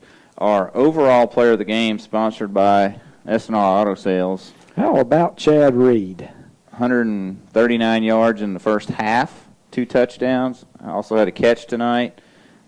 He was the guy that established the tempo early, got us on the board, and Shelby was on the way to a rout tonight. Chad Reed, our S&R Auto Sales overall player of the game. And, Coach, I guess what you can say, it was all the guys that we expected to have big games had big games tonight. Absolutely. And again, you mentioned, with the first two, the first three passes that RJ threw, he threw an interception on the very first play of the game. He kind of overthrew the receiver on a little dump pass out to the side, and then he threw an interception, which was one that he'll really be upset about because it's just the mistake that he used to make last year, and I hadn't seen him make that mistake this year where he just didn't see the linebacker drop back into coverage. But after that, he was on top of things. He threw the ball quite well, had a couple of drops. But again, this had to feel really good for him because it's got to be the least he was hurried. Definitely Trinity was trying to rush 3 and drop 8 into coverage, and again, I think that's what kind of got him, out of sync in that second interception because generally people have tried to bring pressure on him. And that's what Crest did last week as well, and he had such a great game last week. I think he was 15 for 20, had no turnovers last week, and then Trinity kind of fooled him, I think, on that, dropping 8 into coverage. But after that, he didn't make any other mistakes like that. Now, nice, really mid-first quarter on to the halftime game for R.J. George after he settled down. And Shelby rolled to victory, got a lot of playing time for those second-teamers tonight, which could prove valuable down the road. Tonight it was Shelby 52, Trinity 6 on the Medical Arts Pharmacy scoreboard for Jeff Jones, Steve DeGree, Jason Sane, and Calvin Hastings back at Studio Central. This is Brent Pasco signing off. We'll see you next week here at Blanton Stadium at 7 o'clock airtime, and we'll turn it over to Tom, Dennis, Terry, and company back at Studio Central. Hi, this is Woody Durham for Drs. Doug Stroud, Jim Wilson, and Craig Thompson at Family Dental Care in Shelby. No matter the age, kids, teenagers, and adults, Drs. Stroud, Wilson, and Thompson will take care of your dental needs. They have over 50 years' experience serving the people of Cleveland County.